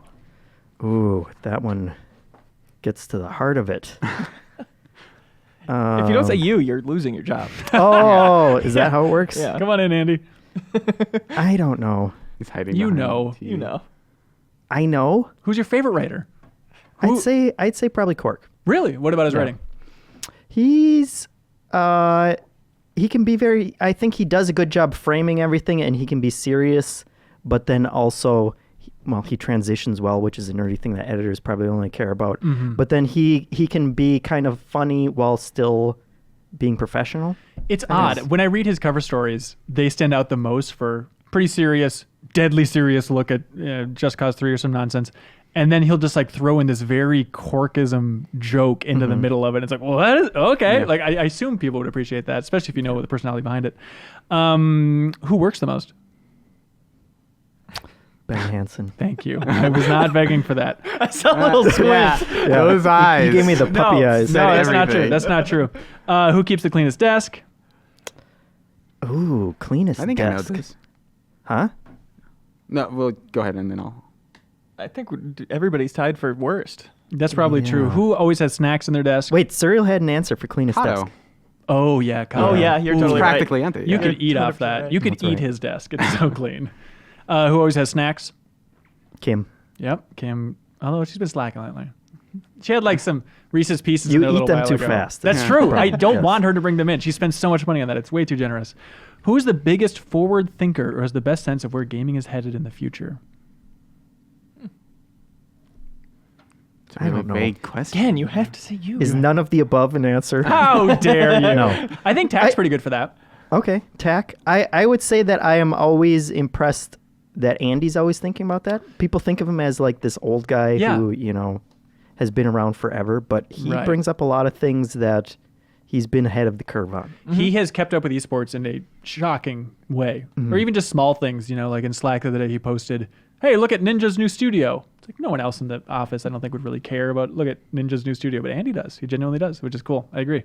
Thanks, Alan. That was a fun one. Yeah. Also, I hope you can handle that rapid fire response from Jeffem. It's like a Gatling gun of info. That's right.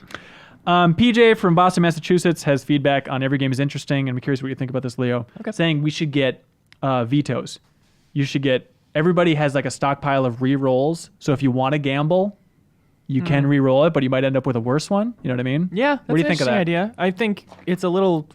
You got to be careful with maintaining that every game is interesting. Exactly. That's the challenge. That's the core of it. And so I think it might Yeah. defeat that purpose a little bit. Yeah, I like it in concept though, but Yeah. for the title of it, it's a little goes back on it. That's right. Aria Redmond says, "Hey, on the GI show, the last one, Red Dead Redemption 2, Fallout 76, Tetris Effect interview. Everybody loves it. At 1 hour, 32 minutes, and 45 seconds, you said, and I quote, if anybody smart knows about this, please write in. Hey, I'm smart. Recording input is the default. Aria here goes on to explain that we talked about like our replays, just remembering the input versus recording the video and capturing the video and storing that. And she says for a majority of games, somehow she or he knows all about it and says, yeah, it's mainly just the input that's being recorded. Which, That's what I thought, but I wasn't confident enough to chime in with it. We But weren't now that smart it's enough. confirmed, I'll say I knew that. There we go. Nick from Atlanta says, hey, Ben and the GI-Rees. Ben and Jerry's, ? He says. Sure. With Extra Life coming up this weekend, I was just wondering what your absolute favorite memory from a previous Extra Life is. I really enjoyed the whole hair pie fiasco last year. I thought it was the perfect combination of everyone being tired and someone out of it with the excitement and horror that this was actually happening. I distinctly remember Ben chanting hair pie with a happy look on his face next to the camera when it was going to happen. Sorry to make you relive that, Joe Juba. Yeah, Joe got a hair pie in the face, which is a very funny concept. That was great. You can recreate it this year if you donate enough. Tune in this Saturday. Favorite memory? What stands out? Somebody make Elise throw a pie at herself last year? Oh, I think that is right. That is Yeah. a very funny idea, too. That was really good. Yeah. Yeah.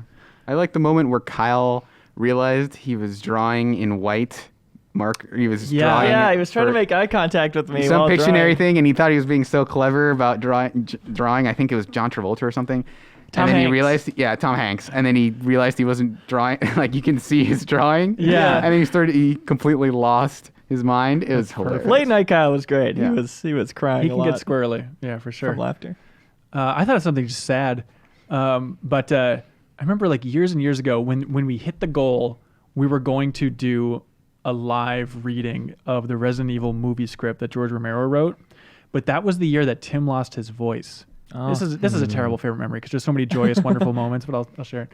And Tim lost his voice, and he was so bummed because he wanted to partake in that. And that's how we were going to close out the stream when we had our goal was to read that script. And so Tim and I were talking about it, I think off camera, and it was like, Tim, I'm sorry, but like we hit that goal. We can't let the community down. Like we need to do it. And Tim was like just begging, like, please, I want to be part of this so badly. Like, please don't do this without me. And I was taking a hardline stance for what I thought was the community of being like, I'm sorry, Tim. Like, we need to do this at the end of the stream. You cannot be a part of this because you don't have a voice. Get the hell out of the studio. And then I just, on a whim, I think, like, asked the chat, like, hey, is it cool with you if we postpone this or you want us to record it right at the end? And overwhelmingly, everybody was like, oh, let Tim be a part of it. Just postpone it, you idiot. It was one of those good reminders, like, yeah, don't overthink things. Just, people are nice. It's the nicest time of the year. That's right. That's right. right. This Screw Saturday. Christmas. Here we go. Extra Life. Extra Life this Saturday. Very exciting. You can win some amazing things and give away a ton of great money. It's gonna I'll be have there. More energy than that. Leah's going to be there for 25 hours working. I can't wait. Everyone else gets to play games. We got to work. You the most. You're in the booth switching crap. Thank you. Yeah. Do you want to say what the theme is this year, by the way? Last year we had the musical. The overarching theme? Yeah. Dungeons and Dragons. Oh man. We're doing kind of an improv fused Dungeons and Dragons where donors can help determine the story championed by Ben Reeves. That is going to be the goal. There will be rolls, checks, of and Balances. Yep. What? Yeah, you got it.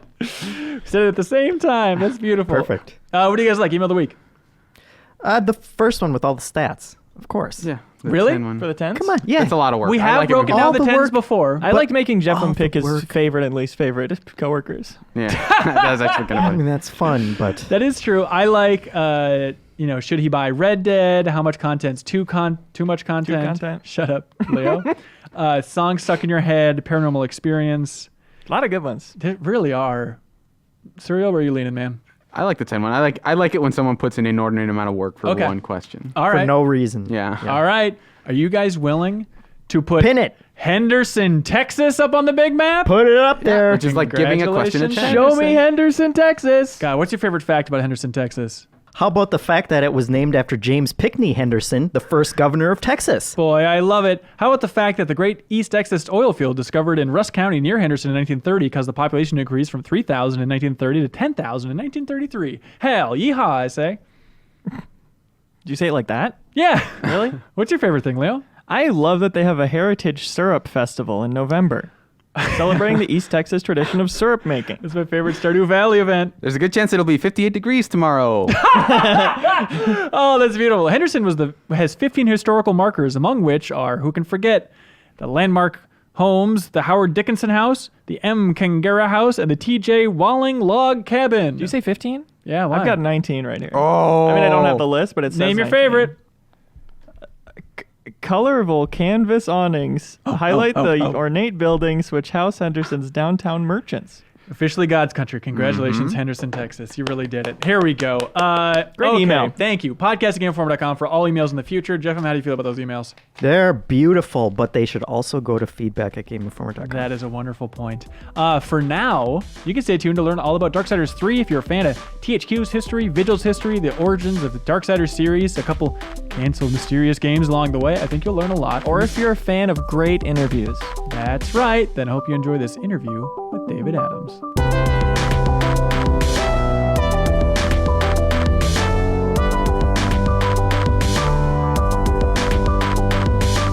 David Adams, welcome to the Game Informer Show, sir. Thank you. How are you doing? Doing really good. I think it's been a while. Yeah, it has. I was thinking about it. I went back and checked, and it's like I went on the Darksiders 2 cover story trip back in May 2011. Oh, wow. Okay. Yeah, that was a journey, but it was a wonderful time visiting Vigil. We did like a office tour and a bunch of fun videos down there. What do you remember from that time? What do you remember from developing Darksiders 2? What's like the strongest memory for you? I think for me, probably, because I worked on a lot of the bosses. So I was the GM of the whole studio, so I was kind of over that project and another project. But at some point, they're like, hey, we need you to do bosses. So, and I think I ended up doing like 15 different bosses or something ridiculous. Just like the design work, or what does doing a boss mean? Yeah, I would design them and implement them and hook them up. Pretty much everything except for the animations, the sound, and the effects. I did everything else. So that was a lot of fun. I like doing bosses. I did a lot on Darksiders 1 too. So that's confusing. Thinking about like the size of Vigil at that time, because you also had the entire. You had like the Warhammer MMO team as well. Yeah. The 40K team over there. 250 people or something crazy. Yeah. For a studio that size, the GM shouldn't be getting in the code there, man. Oh, yeah, right? it shouldn't be, but it was fun. I like doing it. You like doing it? It's like, do you think somebody else could have done it, but it was a matter of you feel more fulfilled if you're diving in the code? Yeah, I think it was kind of a situation where they just needed an extra body, and I was really good at doing bosses, so they're like, hey, could you do this? And I'm like, all right, I'll do it. Yeah. I didn't do them all. There was some bosses done by a few of the other folks, but I definitely did a lot of them. Yeah. What do you remember about that MMO? How far along was that thing? That was pretty far along. We worked on it. We started that before Darksiders 1 was done, so. Oh, wow. I want to say it was at least 3 years along, maybe longer. And what was it called? But it was a lot of fun. I mean, we had a pretty tight gameplay loop. Just the core of just going in and shooting stuff and playing the game was a lot of fun. And so because it's MMO, it's all about content, right? So we're in that hey, we got to build 1 billion zones and 1 billion characters and 1 billion quests. And we were kind of just churning through that when the old THQ started to run out of money, obviously. So we stopped working on it. But it was a lot of fun. It was an interesting challenge for sure. That's so insane to go through all that effort, making one of the toughest genres to make, and then just, never mind. Wasn't there some talk about converting it into a single player thing and releasing it at some point? Yeah, towards the end, we kind of try to convert it. It wouldn't be single player. It was still going to be co-op, but instead of being a massive online game, it was supposed to be just more of a straightforward 4-player co-op game. But again, THQ was just running out of money at the time, so it was hard to really get traction on anything. And at some point, it just became about, all right, just finish Darksiders because that might make us some money. So that pretty much absorbed the entire focus of the studio. Who owns that? Is Nordic the license vacuum? Did it suck up that 40K MMO as well, or where is it right now? I think because it was a licensed game, it just reverted back to Games Workshop, and they just got everything, and I don't know, it's sitting in the trash bins of history somewhere at this point. God, I remember visiting that studio, and I think, if memory serves, I think we went back when we did the Dishonored cover story trip then, because then the big buzz around that town was, hey, we're making the Wii U version of Darksiders 2. Yeah, that's true. And I remember you guys talking about... That was interesting. Because you cranked it out so fast, right? Well, I mean, at first, because Nintendo came to us and says, hey, can you put this on Wii U? And we'll show you at in the press conference or whatever when they announced the Wii U. And so we actually said, we'll give it a shot. And it was I actually helped on that too, because I used to be a programmer. So it was me, our tech director, and our graphics programmer, Scott Hoffman, and we all piled into an office and worked on it for a month and got it all up and running. And then at the last, Nintendo was going to show it at their booth. And then the last minute, they're like, never mind. What? After we got it all working. But they still showed it in their press conference, so that's cool. But they kind of they're just kidding when it came to showing it at their booth. So. And everybody was just been sweating for the last several weeks trying to get this build out, and then just we were we were working till middle of the night every night trying to get it working on the Wii U. Is that just the game industry? It's like if you can't live with that, then you shouldn't be in this industry. I mean, hopefully not anymore, but there's definitely moments where it happens, and you either have to say, all right, either we just give up on this and don't do it, or we just try to get it done one way or the other. Yeah, for sure. Okay, so you had the Darksiders, you had the MMO, and then you also had what? Codename Crawler? Yes. What was that? That was what we did after Dark. So after Darksiders 2, there was kind of like new management at THQ, and they're like, all right, do something else. We'll take a break from Darksiders. What would you do if you could just do anything? And that was kind of Codename Crawler. It was a 4-player co-op game. It was actually similar, not exactly like, but similar to another project we're working on right now called Remnant. So eventually, through many various incarnations and ups and downs, it became Remnant. It's such a weird idea, though, to make like a 4-player co-op game, third person. Yes. But to make it without the Darksiders license, when it seemed like the entire push with Darksiders was eventually getting to that point of having 4-player co-op. It was kind of the push, but for whatever reason, like at the time, THQ was like, hey, let's just take a break from Darksiders for like one game. I mean, it's kind of nice, honestly, when you work on the same franchise, because we started Vigil to make Darksiders, and we didn't even know what we were doing. We'd never made a console game. We'd never worked together before. It was like we were totally shooting from the hip. So it took like 3.5 years to make Darksiders 1. And I think it took like 2.5 years or maybe a little longer to make Darksiders 2. So after like 5 or 6 years of working on the same game, it is nice to have a break. I mean, I love Darksiders, and it's like a super passion project for me and everything. But at the end of the day, after like 5 or 6 years, we're like, all right, I want to do anything else at this point. Yeah, I totally get it. So we were like, all right, let's do it. Let's do something else. It was kind of cool. Yeah, it's a weird timing. We just had a special edition podcast go up last Friday, all about like the decline of Insane, Guillermo del Toro's project.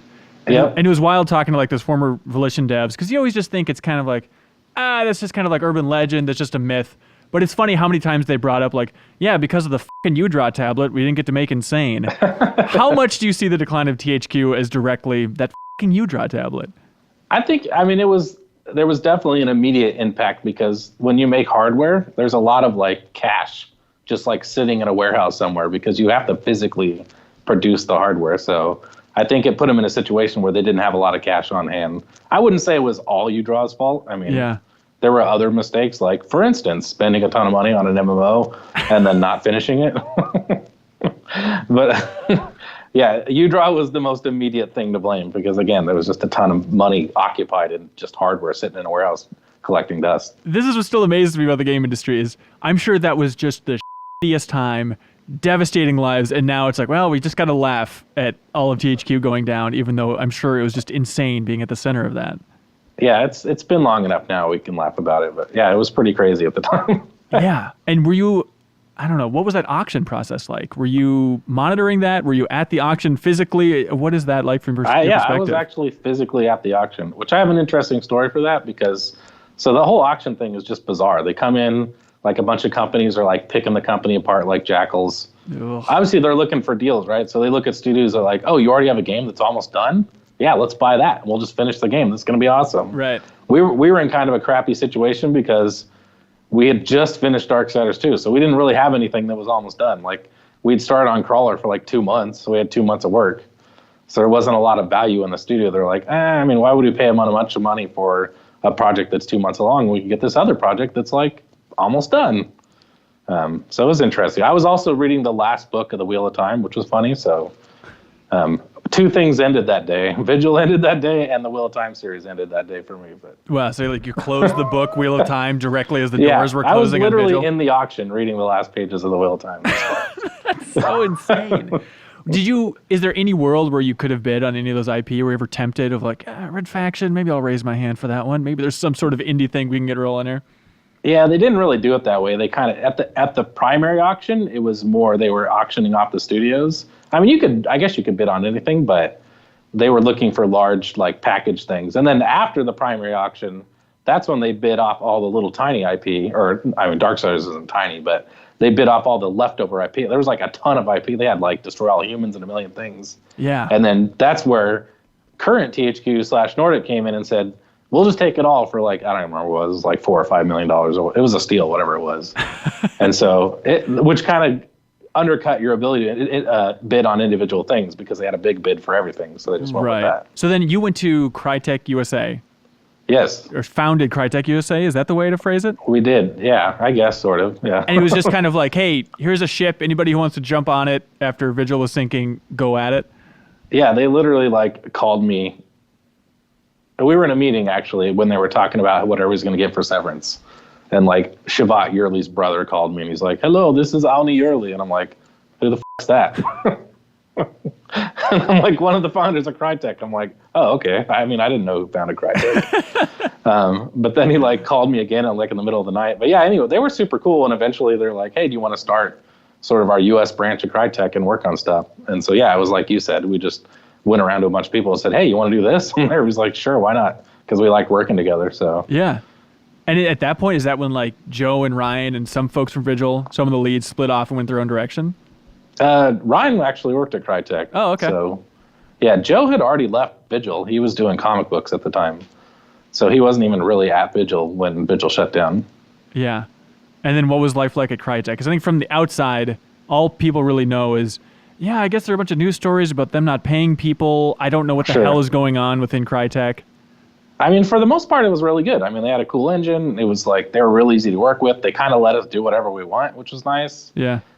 We worked on a game called Hunt from Horrors from the Gilded Age, which eventually became Hunt Showdown. Yeah. Although our version was all co-op and not PvP. And then one day they stopped paying us. And so it was like good, and then it wasn't good. And so that was the point where it's like, we just have to leave, I guess, because no paychecks are being sent out? Yeah, and we stuck around for a while, surprisingly. And then at some point, we're like, well, if we're not going to get paid, I guess we could not pay ourselves. So we started our own studio. Jesus Christ, this industry sucks. Did you play Hunt Showdown now this year? I have not played it, no. Is it too bitter for you? Probably, yeah. I think there's a mental block preventing me from trying it out. Yeah. So then you founded your own studio. Yeah, again. Gunfire. Yep. That's sweet. And is it still a lot of old Vigil folks? Like what percentage of the studio would you say? Yeah, it's probably like we have 68 people, I think. It's got to be at least half, maybe a little over half ex-Vigil. Okay. That's awesome. And it was just being scrappy, doing any projects you can. There was money coming from the VR world. Is that the easy summary here? Yeah, pretty much. I mean, my boss at the end at THQ was Jason Rubin, who was like conveniently became the head of product. I don't know what his title is at Oculus. The head honcho over all games, whatever that title is. Right. And he just called me, or I called him. I can't remember, but at some point we started talking about VR, and he's like, hey, you want to work on this project? And then, I mean, the rest is sort of history. We've done like 5 VR projects. Do you still enjoy that space? Yeah, it's fun. It's interesting. It's just unique, which is kind of cool. It's a lot different than developing a traditional game. Yeah. All right, so walk me through the history of the rekindling the love affair with Darksiders. How does this work? Who reaches out to who? What are the first conversations of this thing? So I think like literally the second Nordic won the auction for Darksiders, a guy there called Reinhard Police, which is probably the only guy that works there. I mean, I've met a few other people, but for a while there, I thought he was literally the only employee, but because he's the only person I ever talked to. But he just started emailing me. He's like, hey, we got the license. First, it was like questions like, hey, we're trying to gather all the materials. Do you know where I could find all the art assets or this or that or builds of the game?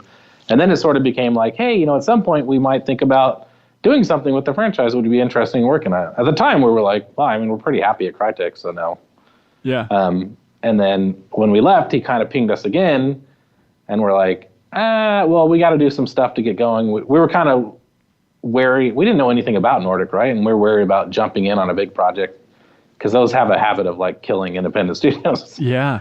So we opted to do like more smaller term stuff we could do like work on multiple things at a time just because it helps us mitigate risk. And then I think at some point he came back and we're like, yeah, that would be pretty cool to work on another Darksiders actually. It's been long enough. We're not burnt out on the franchise anymore. So at some point we agreed, and the rest is history, I guess. How much of the vision is carried over from the old days of Vigil? Do you feel like, it's time to put a new spin on the rough plans we had for Darksiders 3? We had very rough plans for Darksiders. Actually, it's completely different. I don't even think we had a good idea what Darksiders 3 would be. Because there was always that issue of like, hey, do we do the full 4-player co-op version or do we explore another Horseman?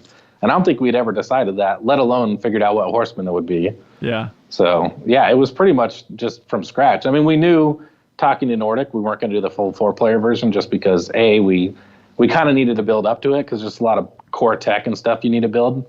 Like trying to jump straight into that would have been a nightmare.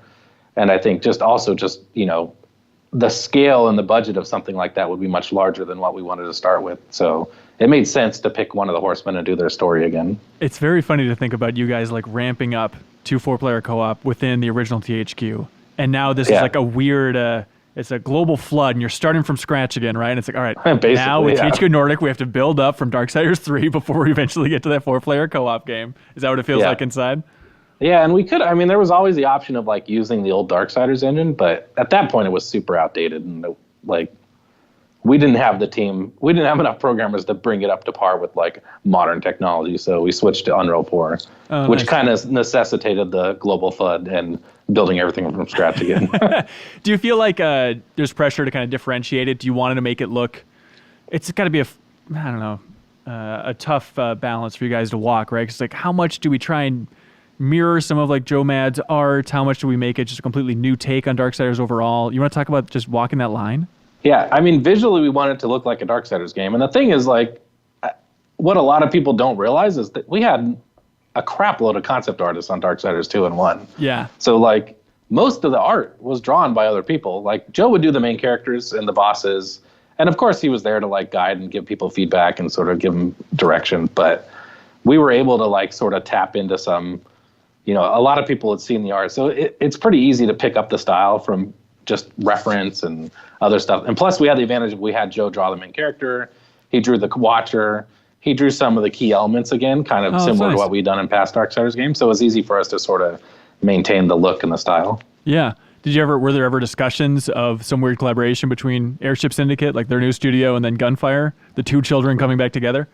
They were pretty, like, when we started, they were, like, super busy on Battle Chasers, so it just wasn't, the timing didn't work out. Right. How big is a team, then, that's working on Darksiders 3? Right now, not that big, because we're just doing bugs, but I think we got into the, 40-something people. It's not massive. That seems scrappy as hell.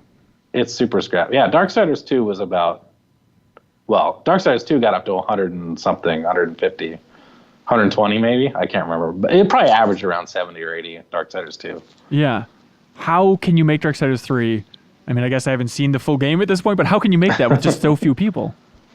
Well, I mean, there's a couple things I think that like we know a lot more now, so we do things a lot more efficiently. I mean, the thing is, in a lot of game development, you end up wasting so much time, and like this is the dirty secret of game development.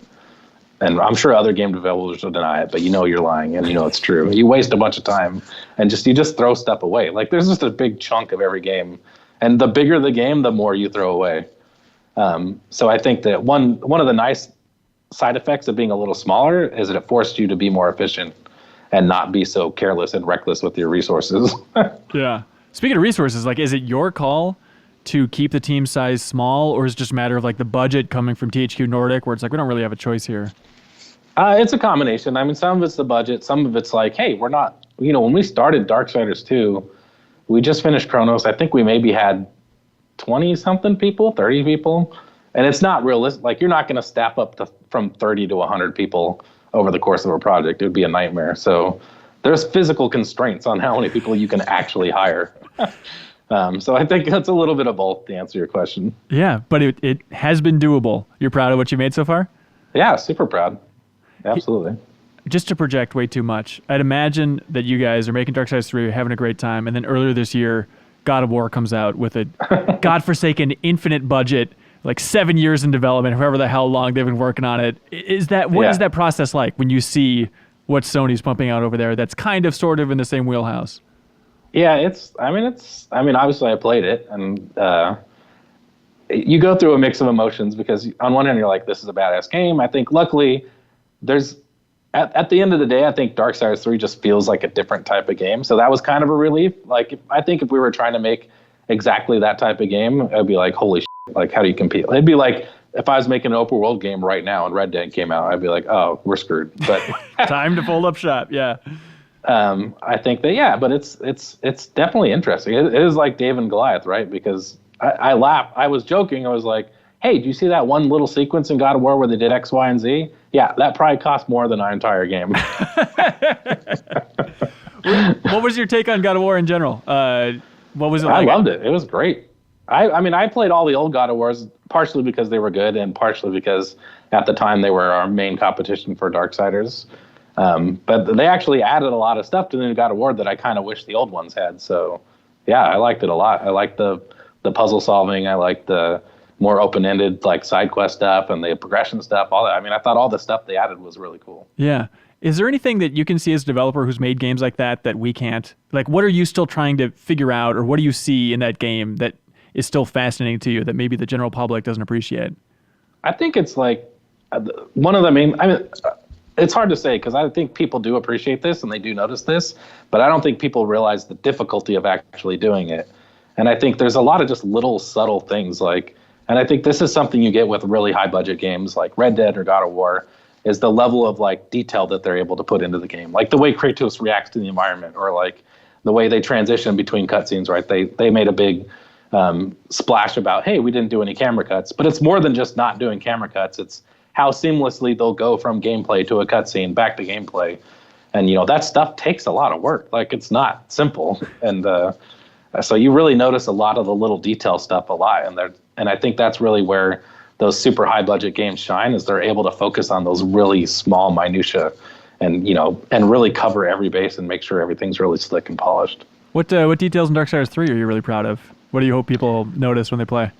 I think for us, it's like one thing we always try to focus on is the core mechanics. Like, we want it to feel good to like swing a sword or, whip swing or do whatever you're doing. And like, for me, my hallmark of like, hey, if I play a game, whether I think the game's done well or not, depending on the budget, right? Because even low budget games can have really solid mechanics. Even indie games, like you'll play an indie game which like one person made it, and you'll play and it's like, wow, the mechanics are really tight, and that someone, I guess the one person on that team, had a really good eye for like detail. And I think that's something we really strive for in Darksiders, is making sure all the mechanics feel good and they're smooth, and at the end of the day, I think that one thing that's advantage Darksiders has over some of those like the games that are trying to be more realistic is that there's a really nice responsiveness to the game. A lot of like high-end games, because they want humans to move like human beings do, like they'll change the way they'll have more steering or more blending between the animations, and it's cool when it looks really good, but sometimes that comes across a little unresponsive. And I think I like about Darksiders, we're kind of unashamedly a video game, so we don't care about that stuff. So we're able to focus on just purely on how it feels. Like, how does it feel to swing your sword? How does it feel to turn around? How does it feel to do this? And we're able to get maximum feel without having to worry about it being realistic. Like, we don't care if Fury turns around realistically, and plants her foot and like leans and has weight to her movement. It's never really been an emphasis of the Darksiders franchise. That's kind of like Zelda or Mario. Like, Mario doesn't have fancy leaning and all this crazy stuff they do in like Red Dead or God of War, but it feels good and it feels cool to control Mario, and I think that's something I'm proud of in Darksiders. That was a really long answer to your question. No, I love it. I think there's space in the industry, especially right now, for a company that just says like, fuck immersion, we're making a game. Like, I think that can be embraced by a lot of people out there for sure. Yeah. What else, since the release of Darksiders 2, what do you think has changed in that genre? Are there big tent poles that you're like, well, we can't dodge this? This is rewritten history. I think funny is like, since Darksiders 2, not a lot of games have come out in that genre. I think that's the big shocking thing. Like old school action adventure games, there's not a ton of them. Like Nintendo makes some kind of. God of War was like the super fancy version of that genre. There's some coming out now, right? Like Devil May Cry 5's coming out, or whatever version it is. Is it 5? Yep. I feel terrible. I get the numbers mixed up because they messed me up because they just called that one Devil May Cry. Look, it's confusing. Don't try to represent everyone. So there's a few starting to trickle in, but I think that like that was probably the biggest surprise for me is when we started Darksiders. I'm like, there's really not a lot of games like this. Even now, having finished the game and playing it, I don't feel like there's a lot of games like this. So if you like this type of game, I don't know where else you're going to go to play it, and I think that's kind of cool. I think some people out there, especially like in the previews of Darksiders 3, it's like, oh, I think they're taking some inspiration from Dark Souls. Sure. What do you think about that? I think that's a funny thing because at the end of the day, I mean, a lot of the stuff that they claim was inspiration for Dark, like using souls and stuff like that, were from the original Darksiders. But I think where people probably claim where the biggest comparison comes from is because instead of Darksiders 2, where you're fighting like hordes and hordes of enemies, In Darksiders 3, it's a little more tactical. You're fighting more individual enemies. And for us, we just wanted to change the pacing of the game because, we didn't want to do combat berries. Like in Darksiders 2 or even old God of War games, like you walk in a room, a red barrier goes over the door, and then you fight like 10 waves of guys, right? Sucks. We wanted to get away from that. We wanted the game to be more open, more free-form exploration. And one of the side effects of that is you can't pit them against a million dudes. Like you can only have a couple enemies at a time, which means, okay, now 3 enemies have to be equally as difficult as 20 enemies. And so there's a lot of things you do that ends up like, oh wait, this is kind of like Dark Souls now because there's less enemies, so they're tougher, so the combat's a little more tactical. So you kind of fall into the same holes by trying to achieve similar goals, I guess. Yeah. Are you a fan of From Software's games in general? Yeah, Bloodborne's my favorite, but yeah, I've played them all. Okay, that's got to be fun. When you play these games, do you have a notebook? When you play games that are somewhat similar to Darksiders, like, oh, this is smart the way they did this, the way they did this. I think the problem is if I do that, I don't enjoy the game that much. And I certainly do that, but usually it'll be a second playthrough. But like especially if I like the franchise and like God of War, I like Dark Souls, obviously. I like Red Dead. I love GTA 5. It's like one of my favorite games of all time. Like I will purposely try to turn my designer brain off and just enjoy the game because if you spend the whole time like, oh, that's interesting. Oh, what they do here. Oh, what they do there. You stop enjoying the game as much. Yeah, I get it. Yeah, it becomes clinical. It's like you lose some of the wonder of just enjoying the game. What is it like to work on? It's got to be so bizarre to say, oh, somebody else's IP since it's kind of your baby. But what is that relationship like for you? Is it surreal? Yeah, it is a little weird. I mean, it was always someone else's IP, right? Like I was the GM of Vigil, but THQ owned it all. Yeah. So from that standpoint, it's not that much different. I think the biggest fear going in and the risk was that like THQ would be like, oh, we want to do it this way or we want to do it that way. But they pretty much gave us carte blanche. So it felt a lot like when we were back at Vigil. They're like, hey, make a game, make it cool. And we're like, all right. And they were super good to work with, super easy. They never really like insisted on things. They would throw in their ideas and feedback, but it was a pretty good working relationship, or still is, I guess. Yeah. Doesn't it weird you out to say THQ? You're really throwing it out there. It feels like an imposter. You can't just say THQ. Are you just comfortable doing that now? It took me a while. I had to convert. I said Nordic for the longest time. So the fact that I'm actually saying THQ is impressive because it's taken some extreme repetition to get to that point. It's just, it's like somebody else walking like, I'm your grandfather. Call me by his name now. It's like, oh, okay. Yeah. Sure, At one point, he liked the Reinhardt, the guy that I always talk to that I think may be one of the only employees there. he said, hey, you want to use the Vigil Games name? And I'm like, I don't know. That feels like it's a corpse now. You can't use that name. That's weird. Yeah, we're dealing with death, but it's completely different. There's something weird about it. Exactly. It just felt weird. That would be so bizarre. That would be super weird. Just like put that label on there, but not rename your studio? I guess, yeah. I don't know it never got past the like that's weird conversation. You're weirding us out. Nick. You gotta cool this. But apparently they got the rights to all that stuff too, including not just the IPs, but the studio names and all kinds of weird stuff. Oh my god, that's so insane. I think they even went to the old THQ office and looted the place because when I went to Nordic/THQ in Austria, they had like statues and stuff from the old THQ office. What the hell? Just like trinkets from around your desk at Vigil. It's like, wait, how did you guys get this? What's happening? I don't think they got this stuff from the Vigil office, but from the corporate office for sure. Oh, God, that's so weird. It's like old cans of, I don't know, it was like a 40 for Saints Row and stuff like that. Like all that swag. I'm sure they just mocked they were cool They got a giant-ass war statue, which is cool. That's nice. So, it was cool stuff. Do you feel like it's a slippery slope working on this old THQ IP? Do you want to keep it going? Yeah, we really enjoyed working on 3. We got some really cool ideas for 4 if that happens. So I think for me, it's like we did all the work in 3, getting everything built up to where we could now move on and do even more stuff. So it'd be kind of a shame to just stop and not do the next one because there's so much like ground you have to lay just to get to the point where you can put a game out. Yeah, definitely. Do you ever have conversations on The Office, just water cooler conversations of, man, maybe we could take a crack at Time Splitters. Maybe we could take a crack at like all this other IP that Nordic owns. I don't think it ever occurred to us. Mainly because it makes sense for Darksiders because it was our IP originally. So it would be weird to. I think it would be weird to like step into someone else's IP. I guess if I super loved it, but which one's the most tempting for you? Weird. What's that? Which one's the most tempting for you?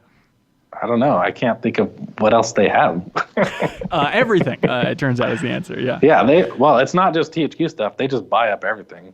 Right, because they bought Deep Silver, right? Yeah, and then So- they just got the Kingdoms of Amalur, and like, Yeah, that's right. That's such a weird one. That's kind of in your wheelhouse. yeah, I think, yeah, that'd be kind of cool. But again, I feel like I would just make my own fantasy IP. I don't know why I would use Kingdoms or just use Darksiders. I mean. Yeah, for sure. Are you guys hell bent on staying indie? Oh yeah, definitely. We after our bad run through original THQ, I'll call them OT, and Crytek, we're pretty hell bent on being independent. Yeah. Do a lot of people come knocking on your door to try and buy the studio? It's always like, hey, are you open to investment or this or that? And we're usually like, nah, not really. We're good. So it never really progressed. I mean, you have to be willing for the conversation to progress. Yeah. I'd imagine, I think from the outside point of view, again, we just imagine that Microsoft is just going and knocking on everybody's door. Like, hey, can we make you guys make an Xbox exclusive over here? But no big discussions there. I mean, we've talked to people. Okay. All right. But you politely said no? I mean, we're happy with where we're at. We like the projects we're working on. We're not really in a situation where we need work. So, I mean, we'll talk to anybody. Like, what's the conversation? But at the end of the day, we're pretty happy where we're at. Okay. All right. So Game Informer shouldn't look into buying Gunfire. That's not a good route for us. I mean, I guess if you had enough money. I don't think that's the case. What does it take to run a studio? Do you feel like you're better at running studios since you've had some iterations at this thing now? Yeah, I guess so. I don't know. I'm a weird studio head because I still do a lot of development. Like, I'm working on UI stuff for Remnant right now. It's just random. I just will jump. So I tend to just delegate all the stuff that would typically be associated with running a studio. I just delegate it. So I can just focus on the games. Normally it's the other way around. I feel like there's always horror stories. It is normally the other way around. You seem like a lovely man, but I feel like there's always horror stories in the industry of, okay, the president of the company wants to dive back into the code. He's hell-bent on programming this thing, and he just can't keep up with the basics. But you don't feel like that's a concern with Gunfire? Well, I like to think I can keep up with the basics, but the key for me is I think the people get in trouble as they start getting up in everybody else's business. Like, you got to find your own little thing that you can do that, like, you're not stepping on other people's toes. Like, again, I did bosses for Darksiders 3, but it was a situation where, like, I wasn't really intruding on anybody else because there was another guy that did bosses, and he had his bosses, and I had my bosses, and, you know, we just kind of worked on our own bosses. I don't know. That's perfect. What was the vision for bosses with Darksiders 3 then? What did you want to get in there? I think the main thing for me is that there's something memorable about every boss. Like, I want you to walk out of the boss fight and go, oh, that's the guy that did this, or that's the boss that did this. And I think the worst case scenario for me is that you fight a boss, and then an hour later you're like, wait, what did that guy do? I don't know. He just hit me and did some damage, I guess. Like, but if you can remember one thing, the story I always tell is from, I can't remember what God of War it was, but there's a boss fight, and I don't remember anything about the boss fight. All I remember is at the end of the fight, you smash the guy's head in the doorway and repeatedly, and you pounded the B button, and you're like, smash, smash, smash, smash. And I'm like, that's all I remember. But as long as every boss fight has the smash of the head in the door moment, then I'm good to go. Can't wait for every Darksiders 3 boss just to end with the heads in the door. Yeah. You think there's anything, I don't know, cathartic or, Freudian about the idea of the boss of the company working on the bosses? Yeah, I've thought about that a few times. Okay. I don't think so, but maybe. Okay. All right. We're gonna say it's a good observation. I like it's very stupid. So in this episode of the podcast, somebody wrote in the email section asking, hey, why don't you ask more people that you interview on the show just for basic advice on getting into the games industry? And I'm sure you get it a lot, but I'm curious if you have, through all your lessons and trials and tribulations, you've seen a lot of the industry. What is your basic advice for somebody interested in jumping into the fray? I think it really depends on your discipline. If you're an artist, like, your best bet is to just make good art. Like, if you want to become a concept artist, show me good concept art. If you want to be a 3D modeler, show me good 3D models. That's probably the easiest path because as an artist, you have something very physical and tangible that you can show people. I think programmers and designers are kind of in the same boat where if you really want to set yourself above the fray, like, do something. Get Unity, get Unreal 4, go in there, make something. Just do something that shows that, A, you have some sense of what it's like to make a game, and B, you have some motivation to put things together. Because we get a million applications from people that are like, I think I could design things, or I think I could program games. And then every once in a while we get someone who says the same thing, except for he's like, and to prove it, or she says, and to prove it, here's a little thing I made in Unity, and we're like, oh, it's an automatic leg up. Like, it sets you apart. And especially if you're new and you're just trying to get into the industry. I mean, there's other ways, like you can go, there's colleges you can go to that have game programs and other ways you can get into the industry, but which certainly help. But if you're just like, hey, I want to get in, I don't know what to do, give me something tangible I can do right now.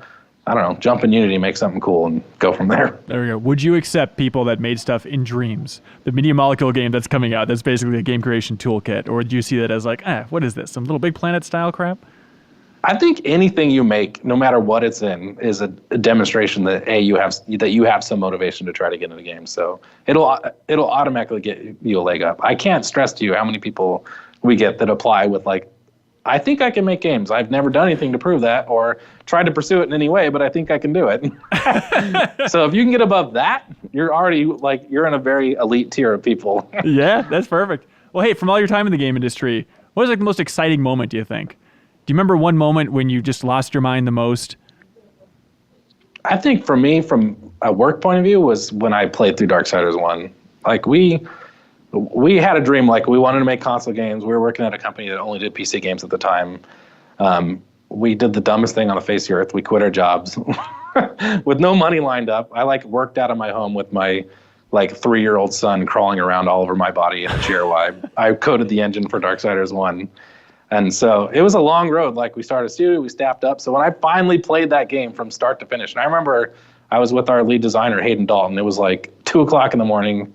Someone was there taking notes. I never remember who that is. I would like to thank them because they were there until 2 a.m, but I don't remember who you are. So if you remember who you are, you're thanked. But we got all the way through the game and the final credits rolled, and I was like that was a big moment. It felt really good. Like really proud of the game. It was a long road getting there, and I don't know, that was definitely the most defining moment for me in the industry. And you're pretty convinced at that point, like worst case scenario, sales wise, critic wise, like I'll be proud of this thing. I think it's I was super proud of and I had no idea how well it was going to do or if people would like it, but I was really proud of what we did. Yeah, well, that's awesome, man. Anything else you want to say? Anything else you want to get off your chest after years in the industry? I don't know. That's a tough one. No. It's too broad of a question. It's a bad question. Look, I'm not going to lie to you. I'm going to tell everybody out there, I'm not going to lie. It's like the best job ever. Every day I come to work, I'm like, my generic example of a worst job is I could be working in a bank. And if you work in a bank and you love it, that's awesome. All the power to you. But I think I have one of the best jobs in the world, and I love coming here every day. So that's very I just like making games, and it's fun. There we go. Last question. I'm going to put a gun to your head here, David. All right. Rank the Darksiders games. And like how much I like them or how good I think they are? Let's say how much. God, that's tough. Can we get a fusion in between those two? Where do you think? All right, Darksiders 1 is definitely number 1 for me. Okay. For a couple of reasons. It had a flight sequence in there, which I always wanted to make a game with a flight sequence, even though people hated it. And yes, if you didn't like the flight sequence in Darksiders 1, that is 100% my fault. All right, that's number 1. I think 2 and 3 are close. I like the focus of 3. Like I liked where 2 could have become, but it was this dream of making it into more of an open world RPG, and we didn't quite realize it 100%. We got a lot of the way there. We got the random loot, we got side quests, but I think that had we done another iteration of THQ with a big budget, we could have pulled it off. Yeah. But I like the more focused aspect. 3 is more like Darksiders 1, and that it's a lot more focused. It's not as large and sprawling. So I don't know. It's kind of a toss-up for me. Okay. Between 2 and 3. Is 3's budget more comparable to the first game's budget? It's closer, yeah. Yep. Okay. Closer, maybe even less than the first game's budget? It's less than the first one, yeah. Okay, significantly less? I don't remember, honestly. All right. I actually don't remember what the budget on the first. Yeah. Which is sad because I was a GM of the studio, so that's like I should have been staring at spreadsheets all day. Yeah, you delegated the spreadsheet thing. You gotta work on those bosses. I totally get it, man. Awesome. And when's the game coming out?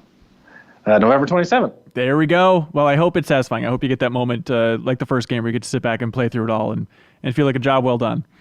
Thank you. Cool. But thank you so much for your time. All right. Thank you. Cool. And thank you so much for watching or listening to this episode of the Game Informer Show podcast. Be sure to tune in next Thursday. We'll have a new episode waiting for you. Bye, everybody.